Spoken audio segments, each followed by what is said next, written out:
Yes, don't do that. Okay, we be live.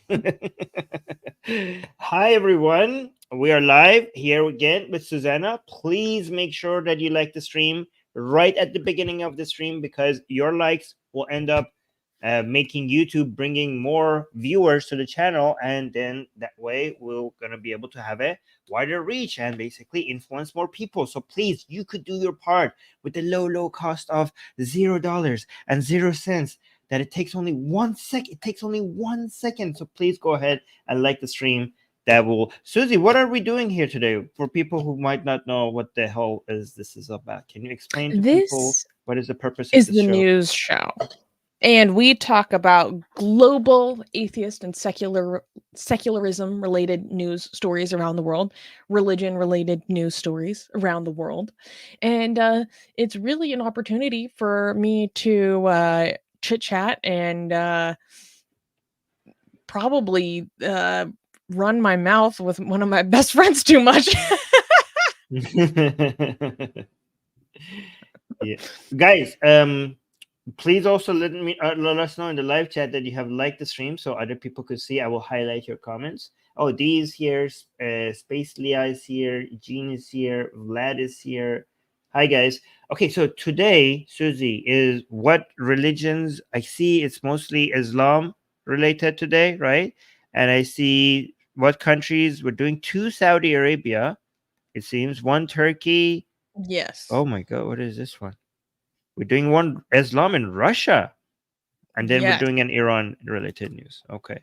And is the news today tragic? Do we have to brace ourselves for like sad news, or is it wholesome, funny? Honestly, we don't have to brace ourselves too much. Good. Yeah. Okay, good. All right. This first news sounds insane, and I have no idea what it's about. Susie and Dee and the rest of the team have prepared it. So I did on purpose did not look this up so I could like experience this firsthand here with the rest of the audience, right? Anything else you want to say before we dive into the news? Oh, people are here saying they like the stream. Oh, Susie is frozen. That's okay. Let me actually see.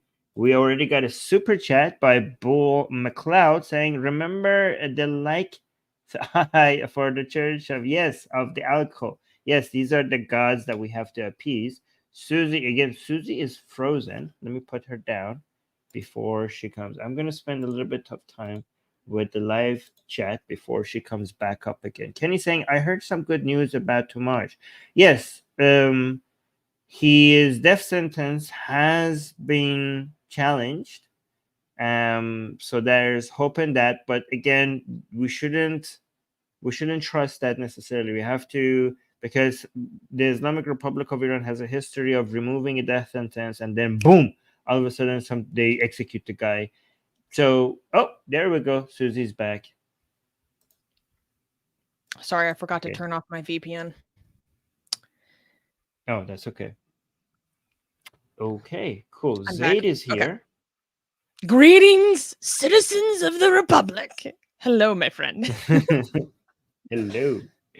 All right. Okay. So, are we ready to get into the news, or do you want to say anything? Yes, we are. Yes. Okay. Yes, we are. Clappable. Yeah, this is very amusing to me. Okay. First news. The AI Fatwa Bots roaming around Mecca. In a groundbreaking move, Saudi Arabia is introducing AI-powered Fatwa bots at the 2024 Hajj pilgrimage in Mecca. These sleek, multilingual robots will roam the ground mosque, offering instant religious guidance to millions of pilgrims. Equipped with touchscreens, high-definition cameras, and advanced audio technology, these mobile assistants represent a significant leap from traditional in-person consultations with clerics. The Saudi press agency highlights their popularity, noting, quote, "The robots roam the courtyards performing their functions. They're particularly popular among pilgrims and Umrah performers, answering their questions about rituals and other religious matters."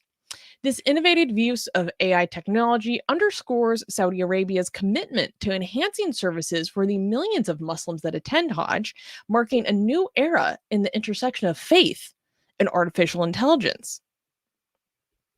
So in the next news, we're actually going to talk about, I provided, no, only one example. So basically, Saudi Arabia is creating a lot of different robotic assistants for pilgrims. And so one of them, which was the most interesting to me, is supposed to be these robots that actually answer religious questions. So this kind of evolves out of, back in the day, if you had a religious question, you would actually go to a cleric, and the cleric would, go give you his ruling or his opinion. And then over time, it evolved to instances where you could like call a phone. There was like a hotline where you could ask these questions. And now we have these robots, and there's a lot of other robots that are around, especially the two holy mosques in Mecca, and we can get like a preview into what some of them look like, because I included a few videos, or D, our lovely editor D, included some videos in this article. But this was, there's just so much to unpack here. Armin, I want your reactions, because I feel like, I don't know, I want Mufti Armin's opinion as well as Ayatollah Armin's opinion. Where's her hijab? Is this a female robot? That's a good question, but no one knows. Oh, somebody needs to check. I'm getting aroused. Oh my god! No, I mean, somebody might. So you have to put a hijab on that thing. I don't know. Let me actually. They're like, we tried to make this robot pure, and they were not accounting for the degeneracy of Armin. Early, this robot is good to go, but no, they were not accounting for Navabi. No. So these are different robots. So there are some. Look, it has a skirt. She's wearing a skirt. It's a female. Maybe it's a robe. Maybe it's a thobe. Oh. It looks female to me. Okay, that sounds like a you problem. But a lot of these robots are deployed around to give out health information. It's like an hourglass-shaped body as well. It's clearly designed to look more female. This is haram because the curvature resembles a woman's female a body of a female human, and some people might find that just a little bit arousing because it has it has an hourglass-shaped body. Why? Here's the thing. Seriously, why would the Saudi officials make the robot kind of look? Do they think that having a more feminine figure would be more pleasing to the people around there? Is that why they made the shape of the robot like that? And if so if that is what they were thinking, they're using people's sexual desires as a way to advertise a product, and this is clearly haram.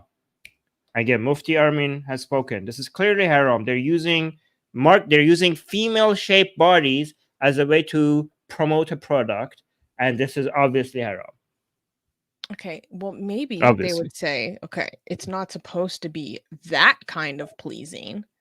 In general, there's wealth of studies. Look at the woman on the right and the woman on the left. Okay, obviously, you can see the robot is a lot more fit.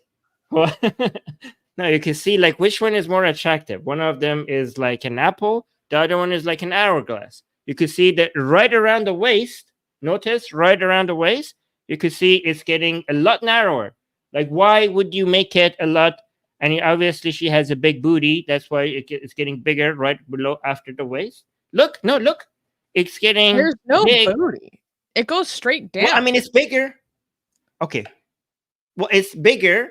It's a little bit bigger, but I mean, like, who designed this? Obviously, whoever's behind this design, they made the waist area a lot narrower because they know that's more attractive. No, this is serious. You think Islamically, What this is exactly how you should evaluate this. I'm not making this up. Obviously, whoever is behind the design, they're using the attractiveness of a fit female body to make this product more attractive. Look at the waist to hip to waist ratio.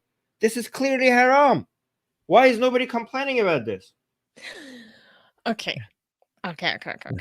Go. Here's the thing. There's many studies that show that across cultures, people prefer to receive assistance. I'm not crazy. Islam is crazy. People are saying, Armin, you're going crazy. This is Islam. I am being Islamic, okay? Don't complain about what I'm saying. What I'm saying is purely Islamic, okay? Don't challenge Mufti Armin. You will be crushed. Go on. Sorry. Would it have been preferable to just have it be like a rectangle? Yes. Why? Exactly. Why not make it or like more male? Why would you not make it more like a male-looking robot? Obviously, because people find women more approachable. Yeah. Why? I guess. I wonder why. Not for sexual reasons. Like literally, since birth, we prefer females. Before we you are not thinking Islamically, okay? Oh, excuse me. You're right. Okay, so you think that women are more approachable, so you're using femininity to make it more approachable? That's obviously haram. Obviously. What if it's not approachable that way, but approachable like a nurturing mother? Is she your mother? You don't. Maybe. If she is not your mother and you're attracted to her femininity, that's haram. It's not mahram. So, like, if you are having motherly attraction to another woman who's not your mother, that's haram in Islam, even if you think it's not sexual, because she's not your mother. So, given that this robot is not your mother, you're having attraction, any form of attraction to femininity of somebody that is not your family member. Can I breastfeed from the robot to make it? Yes, it that's the only way. To me? Thank you. Okay. Yes. Guys, don't worry. We're gonna. That's what exactly. Guys, I'm not making this up. I think we could make this robot, for this to work out. This robot has to have breath with milk coming from it, so that men could come drink from it, and that's Islamically. Then she would become halal for you to approach and talk to. There you go. Now you're thinking Islamically. Good job, Susanna. Thank you. Well, let me continue. This particular robot, which you have developed an affinity for, very naughty of you, by the way. This particular robot is not the Fatwa robot. That's just like some robot. This is okay. I allow this one. This robot does not look very feminine. It looks, Okay, but here's the thing. Yeah. This robot with the water, it's not even drinkable water. This is just holy water. Oh yeah, that's holy water. That means it's from Zamzam. That means it's dangerous. Yeah. This is filled with bacteria. Please do not drink this water, people. But obviously, it's doing hard labor, and that's a man's job. Obviously, this robot is a boy. Yes. Okay. So this one, it has a little face when you like interact with it. And then this one, see, you can see it has a little bit of a face, and then it just kind of sprays you with mist, which is probably absolutely lovely with how freaking hot and stuffy it is. Yes. Is there a robot that will hit people with a stick if they're not properly wearing hijab? Oh my god. No, there is not. Oh. Okay. Well, they should think about that. So what if they made it like not as happy and inviting?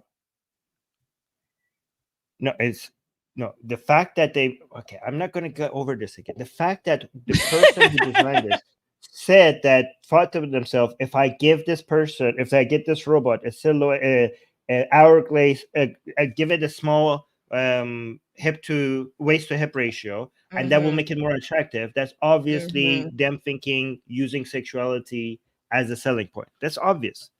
Anyways. And also, may I add that this is not that impressive? The whole thing is basically a touch screen. Like the whole everything computerized is happening over here, right? The rest of this robot is not intelligent Like this whole thing is just a face and something that is holding this computer. Like they're trying to make it like, oh, we have like a smart robot walking around. Anything smart that is happening on this whole thing that it's holding. The rest of it is just a carrier. So don't make us like, oh wow, high tech stuff. Look at, we have robots now. The robot, it's not a robot. It's just it's just wheels, right? The Mhm. computerized stuff is like, if you had a robot that was walking around without holding a other computer, and you just could talk to it and will turn to you and just answer your question. This robot is just holding a computer. Mhm. It's just a computer on wheels. That's what it is. But this Yeah. is I want to get to the meat of this question, because we're just talking about some random little health The assistance robot. silicon of this man. There's no meat. We But go on. Oh my gosh, you're so silly.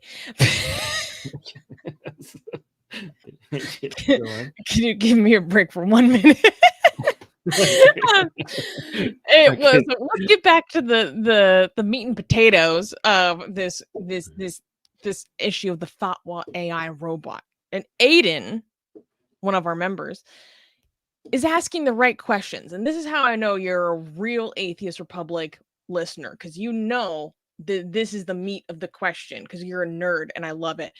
Aiden is asking, didn't expect to see this today, but isn't this bid'ah, or aka innovation, and forbidden to Wahhabis?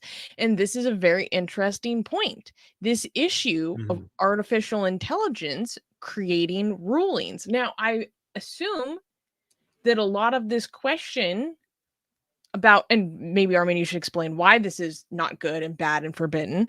Probably, depends on how the AI is working, but it raises a question. What if it is creating a new ruling? What do you think about this, Armin? Mufti Armin, give us your Mm. ruling. Mhm. Mhm. Mhm. Well, you could use whatever tools necessary to spread Islam, okay, as long as it doesn't violate anything in the Quran or the Sunnah, right? Mhm. So it's you're moving into bid'ah territory if there is a clear violations of any of the standards set in the Hadith or the Quran, right? And I would say this is bid'ah because it gives you an impression of talking to a living conscious thing, and it Mhm. normalizes in the minds of Muslims that artificial intelligence has a personality, like the smile. So it's very important for Muslims to understand that Mm. God gave humans a soul and a personality, and only humans are capable of having the humanness, a soul, something that could be a target of sympathy or wrath or any other human feelings. And um, this is basically corrupts the mind into attributing the characteristics of a soul that God has only gifted to humans, angels, and jinns to something that is created by humans. So this is humans playing God, humans acting like things that they have created, has also the characteristics of a soul. And it's not just a bid'ah, it could also be very problematic because it's moving to shirky territory, right? And Because that's this is, what Dee brought up. oh, okay. Is this shirk worse than bid'ah? Yes. Yes, because remember, in Islam, we look down upon just even creating imagery of other humans, right? For the sake, because it resembles creating what God has created, and it's also moving into idol worship territory. But that's just imagery. Imagine if it actually could speak, it could actually give you the impression that it's sad and it's happy. That is like a completely different level, right? And these robots are the idols of our future. So imagine if Qurayshi people were corrupted because they thought statues that could not speak, that could not feel, that could not walk, and people used to worship that. Well, this is worshiping in a modern way. Imagine how easily people will be fooled by the modern idols that could actually talk to you and serve you and give you sympathy, and people will lose their faith in God because they ask God for things and they think like their prayers have not been answered, and they will ask these robot things and they will answer. This is a shift of direction on a God-centric perspective of Muslims to them having hope in more worldly things, asking for services and solutions to their problems on things in this life rather than God. You have to put your faith in God, not into the creation of man, right? And again, this is basically the world powers, the globalists, the Zionists trying to reduce your faith, trying to weaken your faith. I zoned out for a second and then I came back. This is obviously the world power, the Zionists. Yes, these are the Zionists. Wait a second, what? I mean, all these chips and all, they're all, designed by Zionists in Israel. Like, there's behind all the highest tech companies are controlled by Zionists, obviously, right? And this is their plot. They have tried to weaken Muslim faith with many different ways, and it hasn't worked. But imagine how dangerous would be if in the future Muslim families, they bring like tiny little cute robots to take care of their children. They start with like teaching you the Quran, but soon they will have the liberal agenda inside. Like, imagine, this is exactly how they get you, because Islam is so strong, the Muslim Ummah is so strong, they try to give you other ways to shake it, to weaken your faith, but they're not successful. So they will target you from within. Soon you will have little robots that will sit with your child and will tell their child, like, hey, let's learn the Quran. And you're like, oh, this is good. It's a cute little robot that is teaching my child to read the Quran. But that's how they get you. What happened to this is how parents, fathers and mothers, they should spend with the child. Instead of screen time, instead of robots, you have to spend time with your own child yourself. You have to teach the Quran yourself instead of relying on this Zionist technology, right? Because think about it, like they get your child in two ways, right? First, with these Zionist robots, they will hide their liberal agenda between the messages of the Quran, right? They will teach you that the Quran is actually teaching you LGBT, right? Like, you think that your child is learning the Quran, but they will change the message of God. But also, it's a more dangerous way is that your child will grow with thinking that these robots have actual personality, that they could love these robots, that the robot is actually loving them because the robot is talking like in such a cute way, like, oh, hi, let's read the Quran. And you think, as a child, your mind would be corrupted to think that this robot actually loves you. And then this is how idol worship actually works in the modern time, because your children will grow up to think that these are their saviors rather than Islam, the Quran, the Sunnah, and Allah himself. So this is my warning to the Ummah. Be warned. The whole AI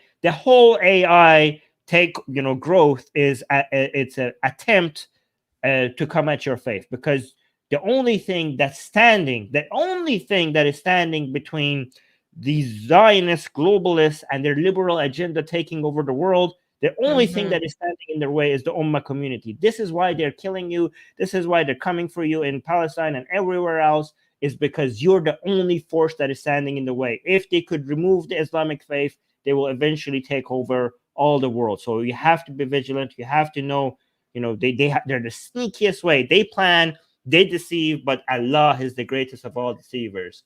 And they will they think that they're winning, but if you put your faith in God, eventually you will be victorious. Mufti Armin, your wisdom abounds today. Truly, we are in awe, and we appreciate you for opening our eyes. For the sneakiness of the devil and not outsmart our Mufti Armin. Yeah. Oh, D is saying, I'm glad Armin is on our side. Yeah. Yes, well, yes.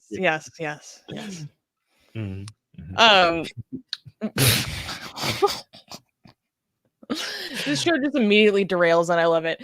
Zaid is saying the stream is about to get nuked. Like and share, people. That's right, because yes, yeah. we have to. Yeah, actually, that's the important part. Dear YouTube guys, I know your AI algorithm sucks at detecting sarcasm, but I don't actually believe in the Zionist takeover of the world or this globalist plot to take control everything in the world. In fact, I support it. In fact, I am part of it. I am actually I'm trying to help Zionists have this global. No, I'm just kidding. I am one of the soldiers.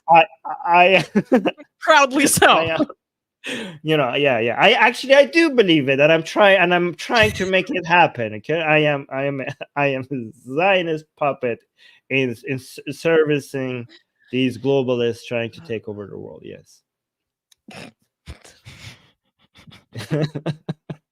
No, it's YouTube. That's for legal for algorithm reasons. That's a joke, please. YouTube. These are all satire. I hope your AI one day gets more effective at recognizing what's satire and what's not. But for now, that is a good reminder to please like and subscribe, because these are the reasons why we don't grow. Right. Oh my god. And also, you should keep watch on our monetization. How are we doing? Let me refresh the monetization. We got a few super chats. We're good. Kenny just sent. By the way, nothing says. Hold on. Remove this. We'll get back to that. Okay. This actually proves that the Zionists control the world, because I say so much crap about everything, but every time I talk about Zionists taking over, I have to check our monetization. Now you know who's controlling the world. That's a joke, guys. Again, that's a joke. That's not actually true. That's not actually true, because I have to check that when we say stuff about Muslims, Islam, and other things as well. So it's not that. It's not like that. Anything that could be perceived as racist. But anyway, as somebody who would have these, yes, anyone who would have conspiracy theories would say like, this is proof that they actually do control the world. Why do you have to be so worried about what you're saying every time it comes to like Jews or stuff? That shows that they're controlling the world. That they see that as proof, but obviously they're stupid. Yeah. Anyways, we've received super chats from many people watching. And so let's go through the super chats before we go to the next segment. Kenny gave us €5 just with no comment. Thank you, Kenny. And Gasian American has two. He's asking himself for some rulings from Mufti Armin. So Mufti Armin, prepare yourself. Let us receive your wisdom. First of all, thank you, Gasian, for the super chats. Would it be permissible to have temptation training classes where people purposefully get tempted and restrain themselves? And would this earn extra merit? Mufti Armin, your opinion? Gasian American, is your boy? I know you're into edging, and your boyfriend is not edging you as much as you like. Is that what you're saying to me? I think you're trying to find ways to get edged by your boyfriend. Like you're fine. Okay. I know that's your kink apparently, and unfortunately, Islam is not the answer to that. Okay, you have to remain an infidel, and maybe try to somehow convince your boyfriend to edge you in other ways, right? But no. In Islam, it's Allah who tests you, right? If you are tempted, tempting is actually a blessing from Allah so that you could prove your faith, but that's Allah will tempt you. No human could actually encourage you to sin by increasing that temptation. That would be a sin on his or her part. Nobody will test you. Allah is Allah's job. Allah will test you. So there we go. Well, thank you for clarifying. He asks another question, Mufti Armin. Would the AI be permissible if it was grown from the donated brain cells of clerics? Are these robots or any of their parts from the PRC? I don't know where the robots are from, to be completely honest. I have no idea about the manufacturing. Obviously not. This is humans playing God. This is obviously haram. Haram. Easy answer. Yes. I want you to have like a giant stamp that just says haram. Haram. Yes, I should. That would be good. Oh my god, we should have do a little yeah. gavel. Yes. We should I have know it's like different, but who doesn't love a good gavel? I actually have an idea. We could play a video that just stamps the screen. Like we could play it. Yes. Haram. I was Yes. thinking about I want to develop a soundboard for us. Yeah. I want a Oh, okay, soundboard okay. so badly. I've been talking about it. GJ is celebrating his membership for 21 months. Thank you, GJ, and is using his celebration of his membership to say smartphones use technology patented by Jews. Is this haram? I don't think so. Um, no, it's not haram, but you have to be. It's not the Jews that you have to be worried about. Allah will take care of that one day. It's the Oh, Zionists that might be YouTube, that's a joke. using that. Yeah, for legal reasons, that's a joke. It's the Zionist. So no, because throughout during the Islamic history, Jews were part of the Islamic world, and their services were used often throughout Islamic history. So no, it would not. That is not haram. Yeah. Okay, and this is a good reminder to everyone that if you want to support the show, one of the best ways to do this is to become a member of our channel, and you get access to members-only content, as well as our lovely, hilarious Atheist Republic emojis. So if you want to join the channel, make sure to hit the join button down below. And Poor Claire also sent a super chat saying, I'm sorry if this is stupid. I don't know much about Islam, but the white part around the head kind of looks like a hijab. Do you have to wear hijab if you have no hair? Well, Yeah, I well, mean, yeah, go ahead. I mean, yeah. So when I was saying the robot should wear a hijab, I was joking, but I wasn't joking when I was saying that it's questionable Islamically to make the body look like female to make it more attractive. Okay, so if I was being serious, I would say no. If the robot doesn't have a female body figure, it could walk around. I would, if I was being very Islamic, I would like don't give it a don't give it a face. Okay, don't give it a face. Make it just make it a screen that is walking around. Why does it need a face? And even if it has a face, why did you give it like a hourglass shaped body? Right? That I would seriously, if I was Islamic, I would be like wondering that. Like I would be like, no, don't do that. But the robot doesn't need a hijab if it wasn't trying to attempt to look like a. It doesn't need a hijab, but it's shirky just to have anything looking like a human body. That is already shirky, like getting close to shirk, right? And if you're human and if you're bald, yes, you still. I mean, I've heard disagreements about this, but yes, you still have to cover your head, because that's sunnah. It's not. It's not about covering your hair. It's more so about the only areas that have been said that another person could see are your hands and your feet and your face. So that has been what you're allowed to see. Oh, let me star one of those comments that's spam because it's kind of funny. I want to. Oh, I just banned him. I'm sorry. Yeah, that's great. He will come back. But yeah, you're supposed to cover your head because the only areas that no mahrams can see is your face and your hands and your feet, right? Yeah. Yeah. And even some people don't show that. Yes. Should we move on to the next? Oh wait, we just got another super chat, and then we'll go into the next story. Yeah. Dean. Oh, hi, Dean. Dean is the leader of our Hey. Atheist Republic Cape Town consulate. Thank you for the super chat, Dean. Saying salami, honeycomb, habibi. Oh, wait until they discover sex robots. I'm sure they have discovered it. Yeah. Yep. What's the first part? I don't get the first one. I don't know. It's like a bastardization of Assalamu alaikum. Oh, okay. Okay. Okay.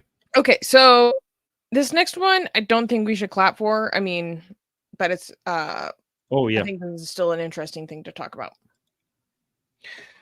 Okay. Well then, next news. Okay, next news. Mecca Meltdown. 1,000 plus Hajj pilgrims succumb to deadly heat.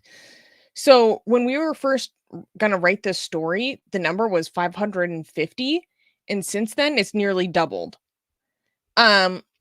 The 2024 Hajj pilgrimage in Mecca has been marred by tragedy as over 1,000 pilgrims have succumbed to this extreme heat, with the death toll rising by approximately 550 in just a few days. 550 was already a lot, but it's since almost doubled.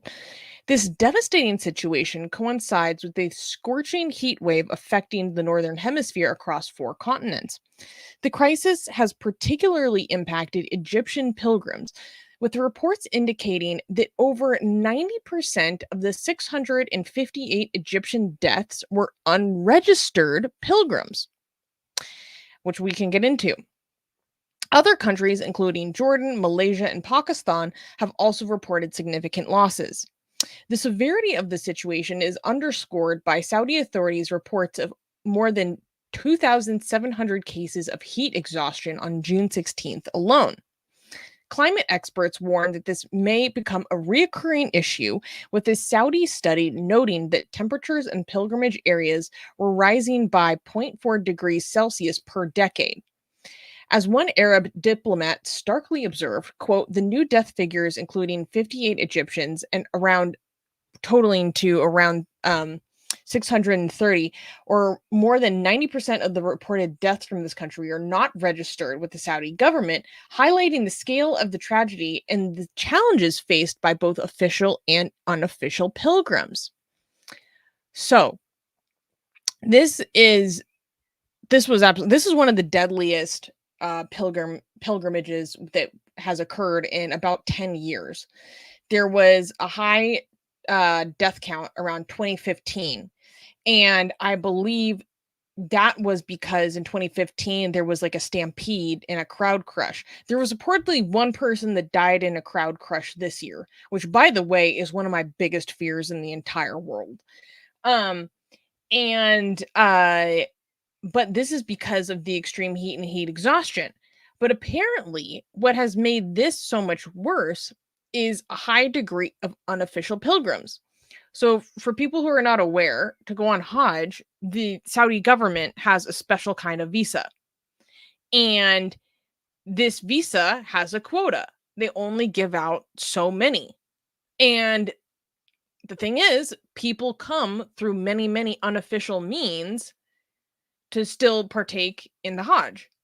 And this is a problem because maybe they like come overstay a work visa, maybe they come in on a tourist visa and overstay. But this is a big problem because the Saudi government apparently has special areas where you can cool down, where you can get water, rest, receive medical attention, etc., that are only accessible to official pilgrims, aka people that went through and got the proper visas and the proper paperwork. And so this leaves many people out in the thick of the heat all day. In certain aspects of the pilgrimage require you, like going to Mount Arafat or whatever, to be outside for hours and hours and hours. And when the Saudi government is telling you to not be outside at all from like 11 a.m. to 3 p.m., that's like most of your day, right?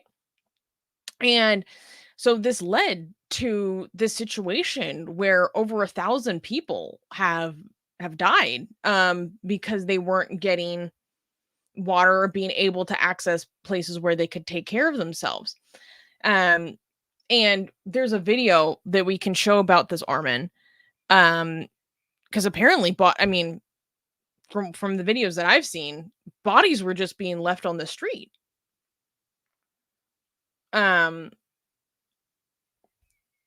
Oh, you're muted. I said, give me a second. I'm getting it ready. Oh, wow. Holy crap. What is this? Is this a video? Yeah. So just a heads up, Okay. like there are alleged dead bodies in this video. Some things are blurred, but I figured that it should be fine for us to show in this because there's already a YouTube video posted about it. It's nothing graphic. Is there music? I don't think so. It's just like a news report. Okay. It's one of the 5 pillars of the Islamic faith, the obligation to perform Hajj once in your lifetime if you're financially and physically capable. But how to assess in advance your ability to withstand days of outdoor exertion in an ever more unpredictable and extreme climate. Videos posted on social media this week, which we can't independently verify, purport to show bodies lying in the street. The AFP news agency says more than 1,000 pilgrims have died, based on a tally of figures from foreign diplomats. The Saudi government has so far given no official number. There were many people that were suffering from heat exhaustion, and yes, there was along the official authorized route that we were aware of, there was a plentiful supply of people and individuals and people in authority that were handing out bottles of water and squirting water, and also a lot of water fountains available.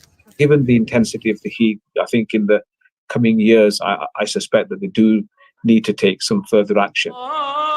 More than 600 of those who died were reportedly Egyptian, the overwhelming majority of them unregistered pilgrims, people who'd come in on cheaper tourist visas or overstayed work permits and wouldn't have access to the same air-conditioned facilities as those on official tours. One UK-based critic of the Saudi government says it's become a two-tier experience. We see that all the hierarchies are reproduced, so the poor ones are actually the ones who suffer most. And this explains why there's so much death among certain pilgrims from particular countries like Egypt, Bangladesh, Morocco, Tunisia, etc. This year's Hajj is the deadliest since 2015, when an estimated 2,400 people died in a stampede, a number arrived at long after this footage was first broadcast. The official Saudi toll remained at 769. The infrastructure has since been upgraded, including a complex one-way system and improved healthcare facilities. Following the lunar calendar, the Hajj period starts 11 days earlier each year. In the coming years, it's heading for springtime. The next summer cycle comes in the mid-2040s. Climate scientist Fahad Saeed is co-author of a study setting out what it may be like for pilgrims then. The authorities in Saudi Arabia, they are going for adaptation options, but adaptation options have their limits. So unless we stop emissions and we abide by the Paris Agreement, I'm afraid that we will continue to see such calamities. Saudi Arabia wants to attract 30 million pilgrims a year by 2030, performing both the Hajj and the smaller year-round Umrah pilgrimage. Such numbers can only intensify the challenge of retaining the event's essential religious character while adapting to an ever hotter world. Okay, so first thing, where is this? I want to get to this part. Hold on. Let me go to the beginning. Not this part. Time to withstand days of outdoor exertion in an this part. Let me actually mute this video. You are a failure as a father. Oh my God. A failure as a father if you bring your child to this. Am I wrong? I'm not wrong. Well, explain your reasoning. Like the fact this heat, you bring your child to this experience, like you suck as a dad. You suck as a dad if you make your child experience this. I don't know what to say to this man. This made me very angry. Also, I didn't expect to be, because I came here wanting to go full on swinging against the Saudi government's failures to protect these people. And now I completely changed my mind. And I think this is going to sound pretty heartless, but I'm not trying to be heartless. But it seems like it was these people's fault. The people who died, it seemed like it was mostly their own fault that they died. The government because they're doing it illegally? Yeah, I mean, they're telling you that, hey, don't come here. You shouldn't be in the sun at this time. For people who registered, we have these places to go. You shouldn't be at this time, this much under the sun, blah, blah, blah. And people are just trying to cut corners, save money, go through illegal ways, and they die. I mean, they are responsible. Like, what the hell are they supposed to, like, this woman, what the hell is the government supposed to do? I already provided the ways for you to come, and I provided cooling areas and everything. I didn't expect the stream to be me defending the Saudi government, but it seemed like they were doing all they had to do to provide people with the means to cool themselves if they properly register, if they properly pay for the things that the services that they're providing, and they go through the standard channels that they have set for people. So somebody wants to cut corners, come through illegal ways, they don't have access to the stuff that other people have access to. Whose fault is it? Like, you already knew it's hot. Did you not know it's hot? Did you know people die under heat? You knew you're not going to have access to these cooling areas if you didn't go through the proper. Hey, like, well, I'm so poor, I couldn't afford it. Well, don't go then, you idiot. You kill I almost said something that YouTube is sensitive about. You unalived yourself. Okay, it's not the government's. For once, it's not the Saudi government's fault. They're not at fault. They are the people who died. They're at fault, or whoever brought them. Those elderly person in the wheelchair, whoever brought them. And this whole one, like, this is a 2-tier system. Poor people versus not poor people. And it's bad because a lot of people save up their entire life to go, and then when they're finally financially able to go, like, they're quite elderly, and it's really dangerous. It was interesting. I was looking up, like, what are the most dangerous pilgrimages in the world, and most of them rate the Hajj as number 1. Right. Unless you're a woman and get molested, you have somebody fingers you while you're circling the Kaaba, which is. Oh, you don't know what I'm talking about? No, I know exactly what you're talking about. I just wasn't expecting you to come out and say it like that. Yeah, a high percentage of women's experience with the most spiritual time of their life if someone else's finger up their butt. Okay, this is an open secret now of the Hajj experience that people don't know, right? So this is the only Islamic place that men and women are mixed. Do people know this? Like, the only, like, everywhere else Islamic center in the world, men and women are separated. Mosques, men and women are separated. Karbala, men and women are separated. Shrines of imams, Shia imams, men and women are separated. It's only the Kaaba. It's only the Hajj where you go. And the idea, the philosophy behind it is that this is such a holy place that men and women will be so focused on the spiritual experience that you will be so out of your mind in this area that nobody would be thinking about sexual stuff. And that's why this is the only place where men and women are mixed. And guess what happens when you mix Muslim men with women, right? Do you understand these sexually frustrated people, for the first time, they're in a public area that women are also mixed with them and the bodies are touching and everybody's close with each other. Guess what happens? Women get sexually molested all the time. And in fact, it's the main experience that women have during their Hajj experience. All their lives, they were waiting for this very spiritual experience that they had dreamt about it. They thought this was going to be the most special day of their life when they finally go to the house of God. And right when they're next to it, they feel another dear brothers Muslim, that another man that is a religious Muslim that is also there to have his religious experience, his spiritual experience. But he decides in that moment to just grab your ass and just ruin the whole experience for you. And there's many reports on this. I've heard of women losing their faith because of it. Yes. You see, this is a widespread experience for women at the Hajj. So go look it up. That reminds me. There was a tweet that happened a while ago, and it was from some like Turkish Muslim lady. And basically it was a video, it was a photo. It was a photo of either the Umrah or the Hajj, whatever. And in the photo, imagine like a massive group of women, like a huge group of women all together in a giant crowd. And then bordering this giant rectangle of women is several men like all linking arms together as a border around this giant group of women. And the caption from this Turkish Muslim lady was like, oh my God, look at the glory of Islam, how much the men uplift and respect the women. Look at what they're doing to make sure that they can visit the holiest place in the best possible way. Like, look at what they're doing to protect them, blah, blah, blah. And everyone's like, lady, who are the men protecting all the women from in the most holy place? Exactly. You didn't put 2 and 2 together? Like, sure, it is very it is honorable for men to be protecting women. I value that. But you're not gonna ask like why that needs to be happening, especially in that particular place.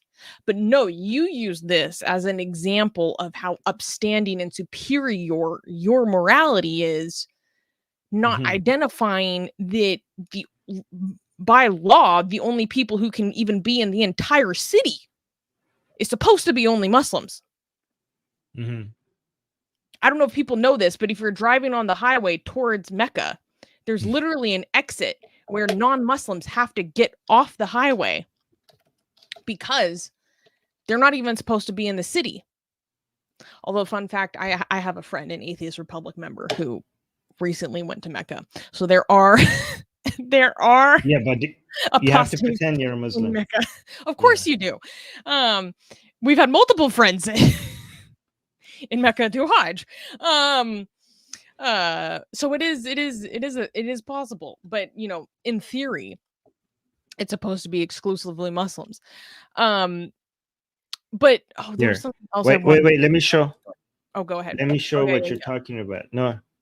Yeah, so you can see when you're driving on the highway in Saudi Arabia and you're getting close to Mecca, so you can see this is getting Mecca. Muslims are not supposed to be near the city, right? So in Saudi, many Muslims argue that it actually should be all of Saudi Arabia where non-Muslims are not allowed. Oh, but yeah. Some people, because Muhammad said that before his death, right? But now some people, because that's not feasible, they have reduced Muhammad saying to just Mecca only, right? But you can see Muslims only. Like, you actually have to take the exit if you are a non-Muslim. You can't go close to Mecca. You actually says for non-Muslims. You have to take imagine living in a country where the highway sign is dividing the traffic based on Muslim and non-Muslim. It's insane. This is insane. Yeah. But go ahead. Yeah, and oh my, when I see women wearing like thick, heavy black like abayas, jilbabs, burqas, like I just lose my mind. Like I cannot imagine. Like when you go through a heat wave, like oh my God, it's the worst. It's just suffering. One thing is, though, Armin, that I thought was a very interesting point in the little news clip that we just watched is, and I want you to speak on this, the woman talking about the 2-tier experience of the Hajj. Yes, I was talking about that. Well, yeah, no, the whole idea, one of the central important themes of it is it's supposed to be the place where all differences amongst the Ummah disappear. Oh, okay. Where all barriers of class, heritage, language, any differences between the Muslims of the world are supposed to disappear, and they are supposed to be one united ummah in this place. And so I thought that was so interesting how she's talking about, and I'm assuming this has always been the case, but maybe it's just very obvious now. Really? You don't, I mean... Yes. Oh, well, go ahead. Basically, just to finish my sentence, that there is this if you go by dynamic. If you go by what Malcolm X experience was, it was like that, right? So Malcolm X, when he went to, he had that experience, that like race wealth, this is where we're all equal. Like, I mean, the whole point of it is that you remove all your clothes and you wear that white thing because nobody can demonstrate with like watches or like jewelry that they are wealthier. And this is a place where we're all equal Muslims. If you're not a Muslim, you're obviously not equal. But as Muslims, we're all equal here, right? That's the whole point. And you feel like if you're a king, the king and the peasant, we're walking around this house of God together, and it doesn't matter that he's a king and I'm not. We just are. This is a place that we feel how similar we are, right? And to be fair, if you just go a couple, a few decades before, I think like that was the actual experience. But Saudi being full on, being into luxury, being into, tourism, and just heavily going into the capitalist route, they obviously had to change that experience for people who are spending more money, right? So if you actually go look at the experience, the hotels, they're like very luxurious for the people, rich Muslims that go there. Their experiences like so different. Like Muslims who are going there and they have hotels that with the amazing view of the Kaaba, with the most luxurious facilities. So yeah, no, the experience now is not at all the same. In fact, so many rich Muslims, when they go to the Hajj and they take videos of their experience and post it on social media to flex, a lot of other Muslims criticize that. They're like, what the hell? This is not the experience I had in Hajj. I thought was the place that we were supposed to be equal. But so many really rich Muslims like to flex about their experience with Hajj and show other Muslims about look how amazing it's very Instagrammable for them. Their Hajj experience is very Instagrammable, right? And they want to flex on their other fellow Muslims, and other Muslims get angry about the whole. I mean, rightfully so. From a religious perspective, it is completely counter to what the purpose of this kind of mission is supposed to be. The Hajj flex, yeah. Hashtag pimp my Hajj. Oh my gosh. So considering that, do you think that the Saudi government should make these areas where they provide people rest and water and sprays and services, all the accommodations they had that?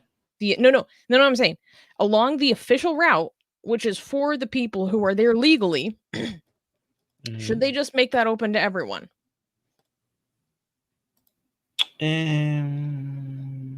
Yeah, I mean, if they can, yeah, of course. If they have enough resources, of course, right? But if they don't have enough resources, then they have to find a way to allocate that based on who's properly there, right? Yeah. But yeah, it's tough. But let me actually try. Yeah. The idea of I wanted the stampedes and the crowd crushes is the scariest thing in the world to me, because that's a lot more difficult to prevent. Okay, let me show you some pictures. Hold on, this is gonna be fun. Oh boy, I'm bracing myself. If it loads. Yeah, okay, so look at, so these are some of the hotels that you have with the view of the Kaaba, and because it's has the view of the Kaaba, they're very high in price. Like, look at this hotel; it's amazing, right? And you have the Kaaba in the view, but also they have now these things where you could just stay inside and you are praying towards the Kaaba, but with like full air conditioning and everything inside. So you have the Kaaba in view, but you're technically inside. I've heard that there are even things that will drive you around so you can do tawaf being driven. Oh, interesting. Yeah. So this is not the same experience as those people who were dying in the streets from the heat. Like, this is, you get like food here, you get air conditioning, and you can see the Kaaba as well. So yeah, completely different. It makes me sad because like these people feel so compelled to do it and so certain to do it. like that even when it's really, really dangerous for them to do it. I wonder how many people have the mentality of like, oh, I'm being tested, like I have to continue. Yeah. But okay, hold on. Let me actually show the whole clock tower next to the Hajj is a hotel, right? Really? You know which one I'm talking about? I think I do. Yeah, there's. So if you, and it's freaking gigantic. It's a monstrosity, and it looks ugly in my opinion, right? Oh, I remember this. Let And me it was bring made to this. look like Big Ben. Right? Yeah, so it doesn't look Islamic at all because it was not designed to be Islamic, because the Saudis were obsessed with everything Western, right? And they wanted to copy the Big Ben, but 1,000 times bigger. Like, look how it's towering over the Kaaba, It's huge. and it just makes the Kaaba look like very insignificant. Do you know what I mean? Yeah, and didn't that trigger a lot of But people? yeah, I mean, it should, because that's why in a lot of pictures they don't actually show it, because it just shows what a gigantic. This is. I want to find a good image to show Yeah, you no, the it's relevant insane. size. We would say it Yeah, I looks don't know rather why I'm not getting. gauche. Yeah. So the idea was that the Big Ben is like the center of the most recent empire, the British Empire, right? And they wanted to compete with the structure that was representation of this. Why am I not getting any good images? These are fine.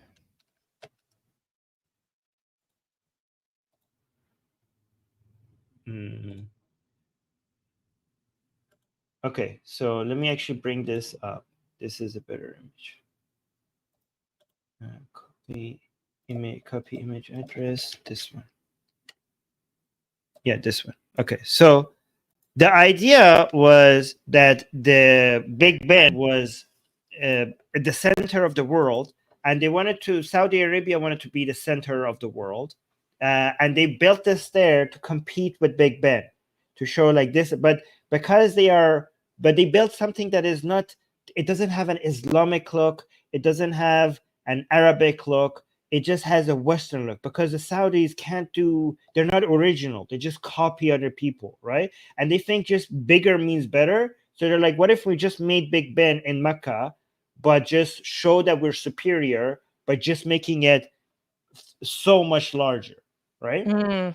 And if you see a lot of pictures of Kaaba that are mostly posted by Muslims, they try to not to include other, except the ones that have a Western perspective. They try not to include the clock tower because they're embarrassed by it, because it doesn't look Islamic at all. Like, they try to take pictures of Kaaba without including that clock tower next to it, because it's obviously a Western design, right? And it just makes the Kaaba look so small. I want to know if people understand how, like, when you go to Kaaba, you're supposed to, before they had this this clock tower, people would think like, oh my God, look at this house of God, I'm right next to it, and you will be taken over by that. But now when you go to the Kaaba, this clock tower just takes your breath away, because it's so big, how big it is. And because that's the thing that takes your breath away, then the Kaaba is not the thing that it actually takes your breath away. Do you know what I mean? Then you're like, oh my God, look at this. If anything looks divine, is the clock tower, because it's massive. And it's just like, it's like a mountain.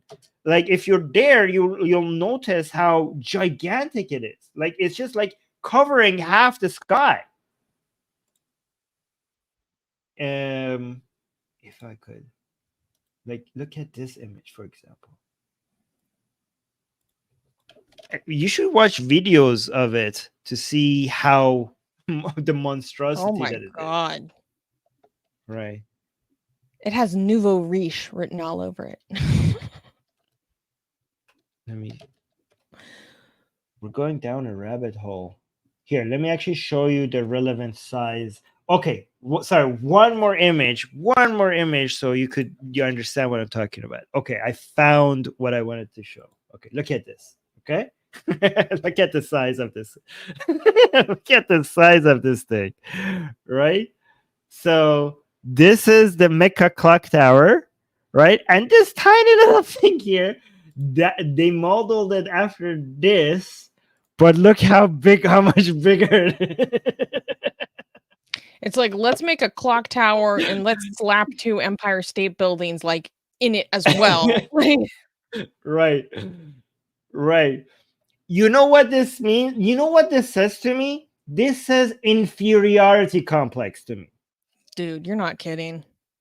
Yeah, this is trying to show, this is like mine is bigger written all over it. This is a sign of an inferiority That's why complex. I'm saying, like, nouveau riche. Like, you don't have to be flashy if you actually have like wealth. You know what I mean? There's a difference between like being rich and being wealthy. And this is just giving like, oh, I need to show that I have it. I don't know. It's, oh my goodness. Yeah. Anyways. Zaid is saying that there are rooms inside the numbers on the clock. Holy mother. Are you serious? Wait. I don't believe that. That's how big it is, that you can actually put rooms in the numbers.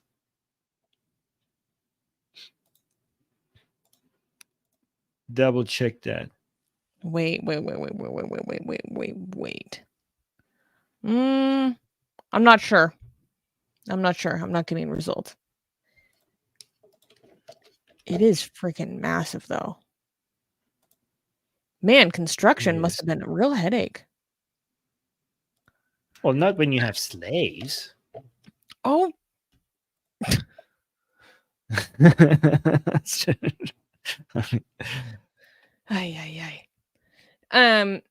So let's go to the next story because, well, and also some super chats. So we got some super chats, and we have a very important. Wait. Oh, come on.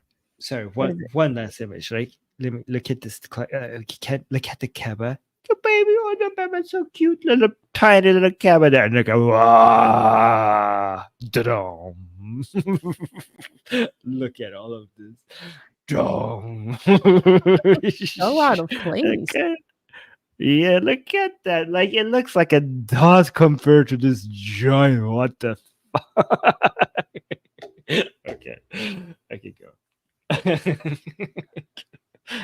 Crazy. Yeah. It's so cute. It is cute. So we got some super chats, and Angel, once again, our Angel, oh my God, sent us a $100 super chat, insanely generous, saying, "OMG, I am late but glad to see everyone. I hope everyone is having a good day and enjoying the stream." Well, thank you, Angel. Well, and thank you so for much. making our program possible. If you like what we do, if you find it interesting, if you think we're funny, amusing, stupid enough to make you laugh, consider supporting Atheist Republic, either by liking, subscribing, making a comment, or sending us super chats, money on PayPal, links in the description. There's a lot of ways to join our community and supporting the community of people who like to question religious dogma and fight for free expression. Thank you so much. Seriously, Angel, you have no idea how major of a difference you're making for this channel. I don't know. It actually is crazy. Thank you. Gasian American sent a super chat. Thank you, Gasian, saying, "Is it haram for women to wear a masculine voice filter?" Now, I have heard some preachers say that it is haram for you to be imitating the other sex, to the point that when Mufti Menk posted a video of him knitting, Daniel Hakikaju was criticizing him for doing women's work because it's imitating the other sex. I wonder if you would say that about women. On the other hand, there are women that purposefully make their voice lower or more masculine to not arouse temptation. So Mufti Armin, what is your ruling? Is it Which is it? It depends on why you're doing it. Okay, if you're a Oh. woman who's acting like a man, sounding like a man because you think you are a man, that is obviously haram.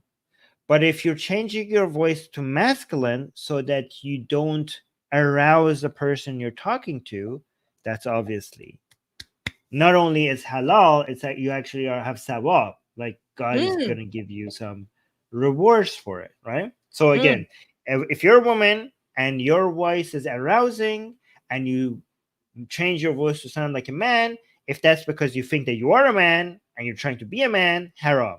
If you're changing your voice so that when we hear you, we don't get aroused, then that's God will celebrate. Good job, good job. In fact, I will tell you a story. My math teacher in Iran told me that he once went to his friend's house and he knocked on the door, and his friend was very religious and it was a very religious household. And the woman, apparently, they teach you very religious people. Like this is very rare. Like I've never even seen this myself, right? But very religious family will tell this is a very unique. I haven't even seen this in very religious household. This was extremely religious family. So they think that they could speak to you with their normal womanly voice only twice. The third time they have to change their voice, right? So he knocked on the door. He says, like, "Where's Ali?" And he said, the wife answered, "He's not here." And so like, well, when is he going to be back? And she said, "I don't know." And she was speaking normally. And then he said, like, "Well, can I leave a message?"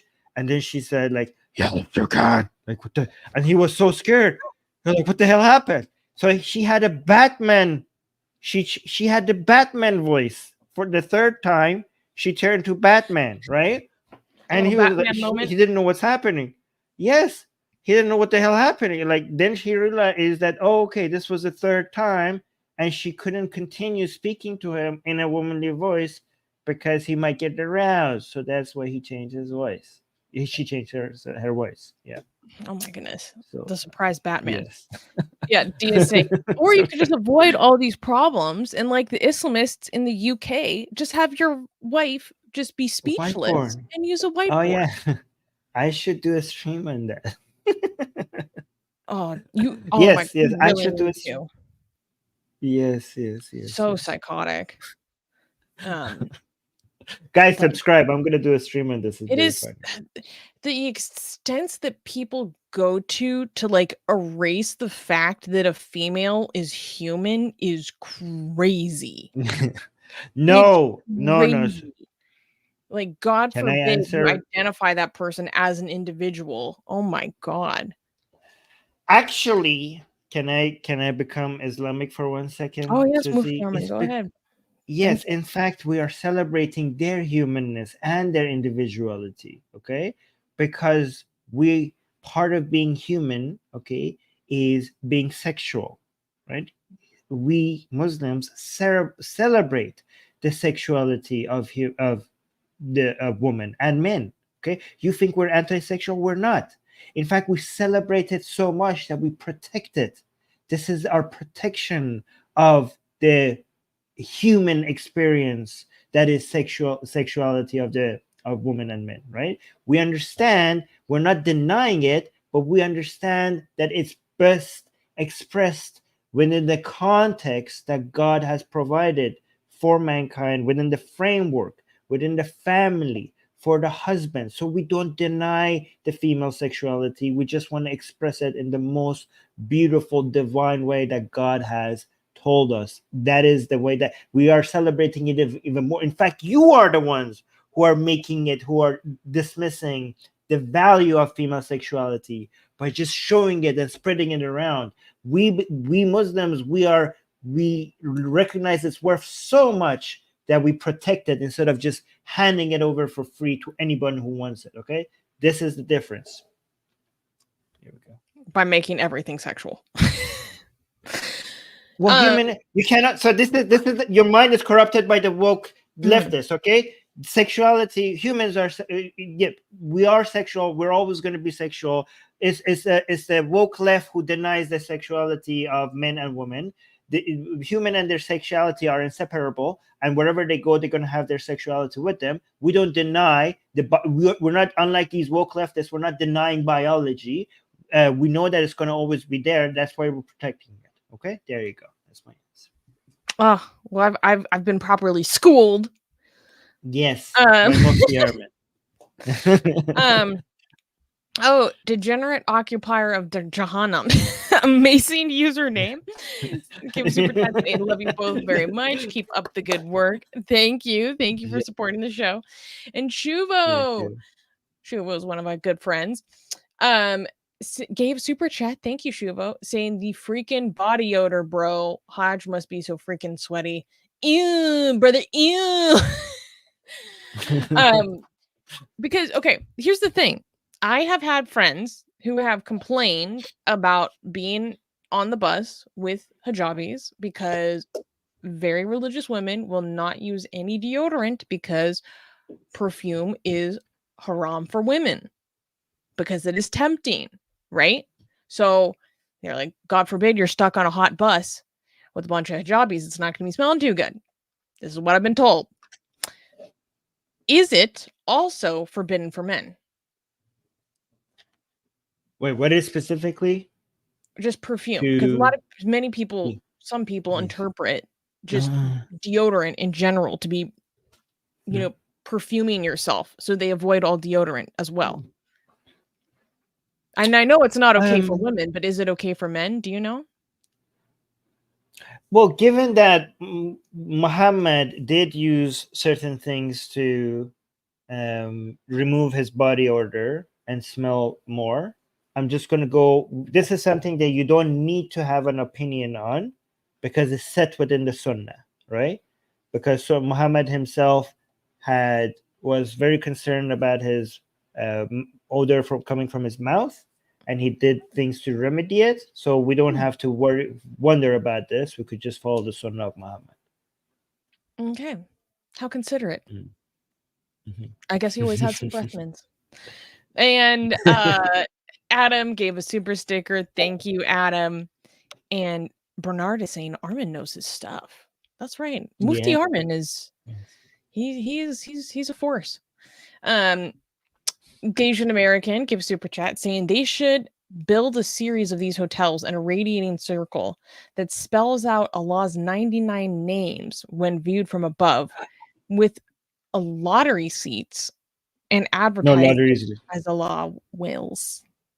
Lottery, that's what? Lottery seats? That's illegal. That's gambling. That's you had me until you went all haram. No, it's only gambling if you're betting on it.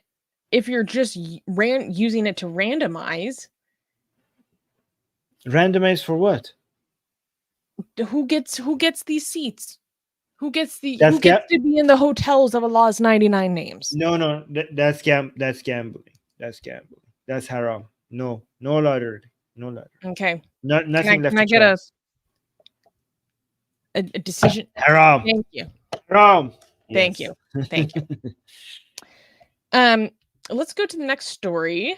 Do you have it ready? Oh, yes. Oh, did you not want to read this guy who came and spammed us? It's funny. You wanted to. You can go ahead. Okay. So, no, you read it. You make it funnier. Armin and Susanna have nightmares about Islam growing rapidly. You cannot stop Islam. Allah will send his punishment upon you guys. See, I knew you were going to make it much better. Oh, thank you for the threat. We love a spicy little threat. Why not? Why not? Why not? All right. Why not? Clappable? Yes. Well, I mean, we don't like this, but we're gonna clap because this dude seems pretty. Cool. We don't like. Okay, but we're clapping. It's okay.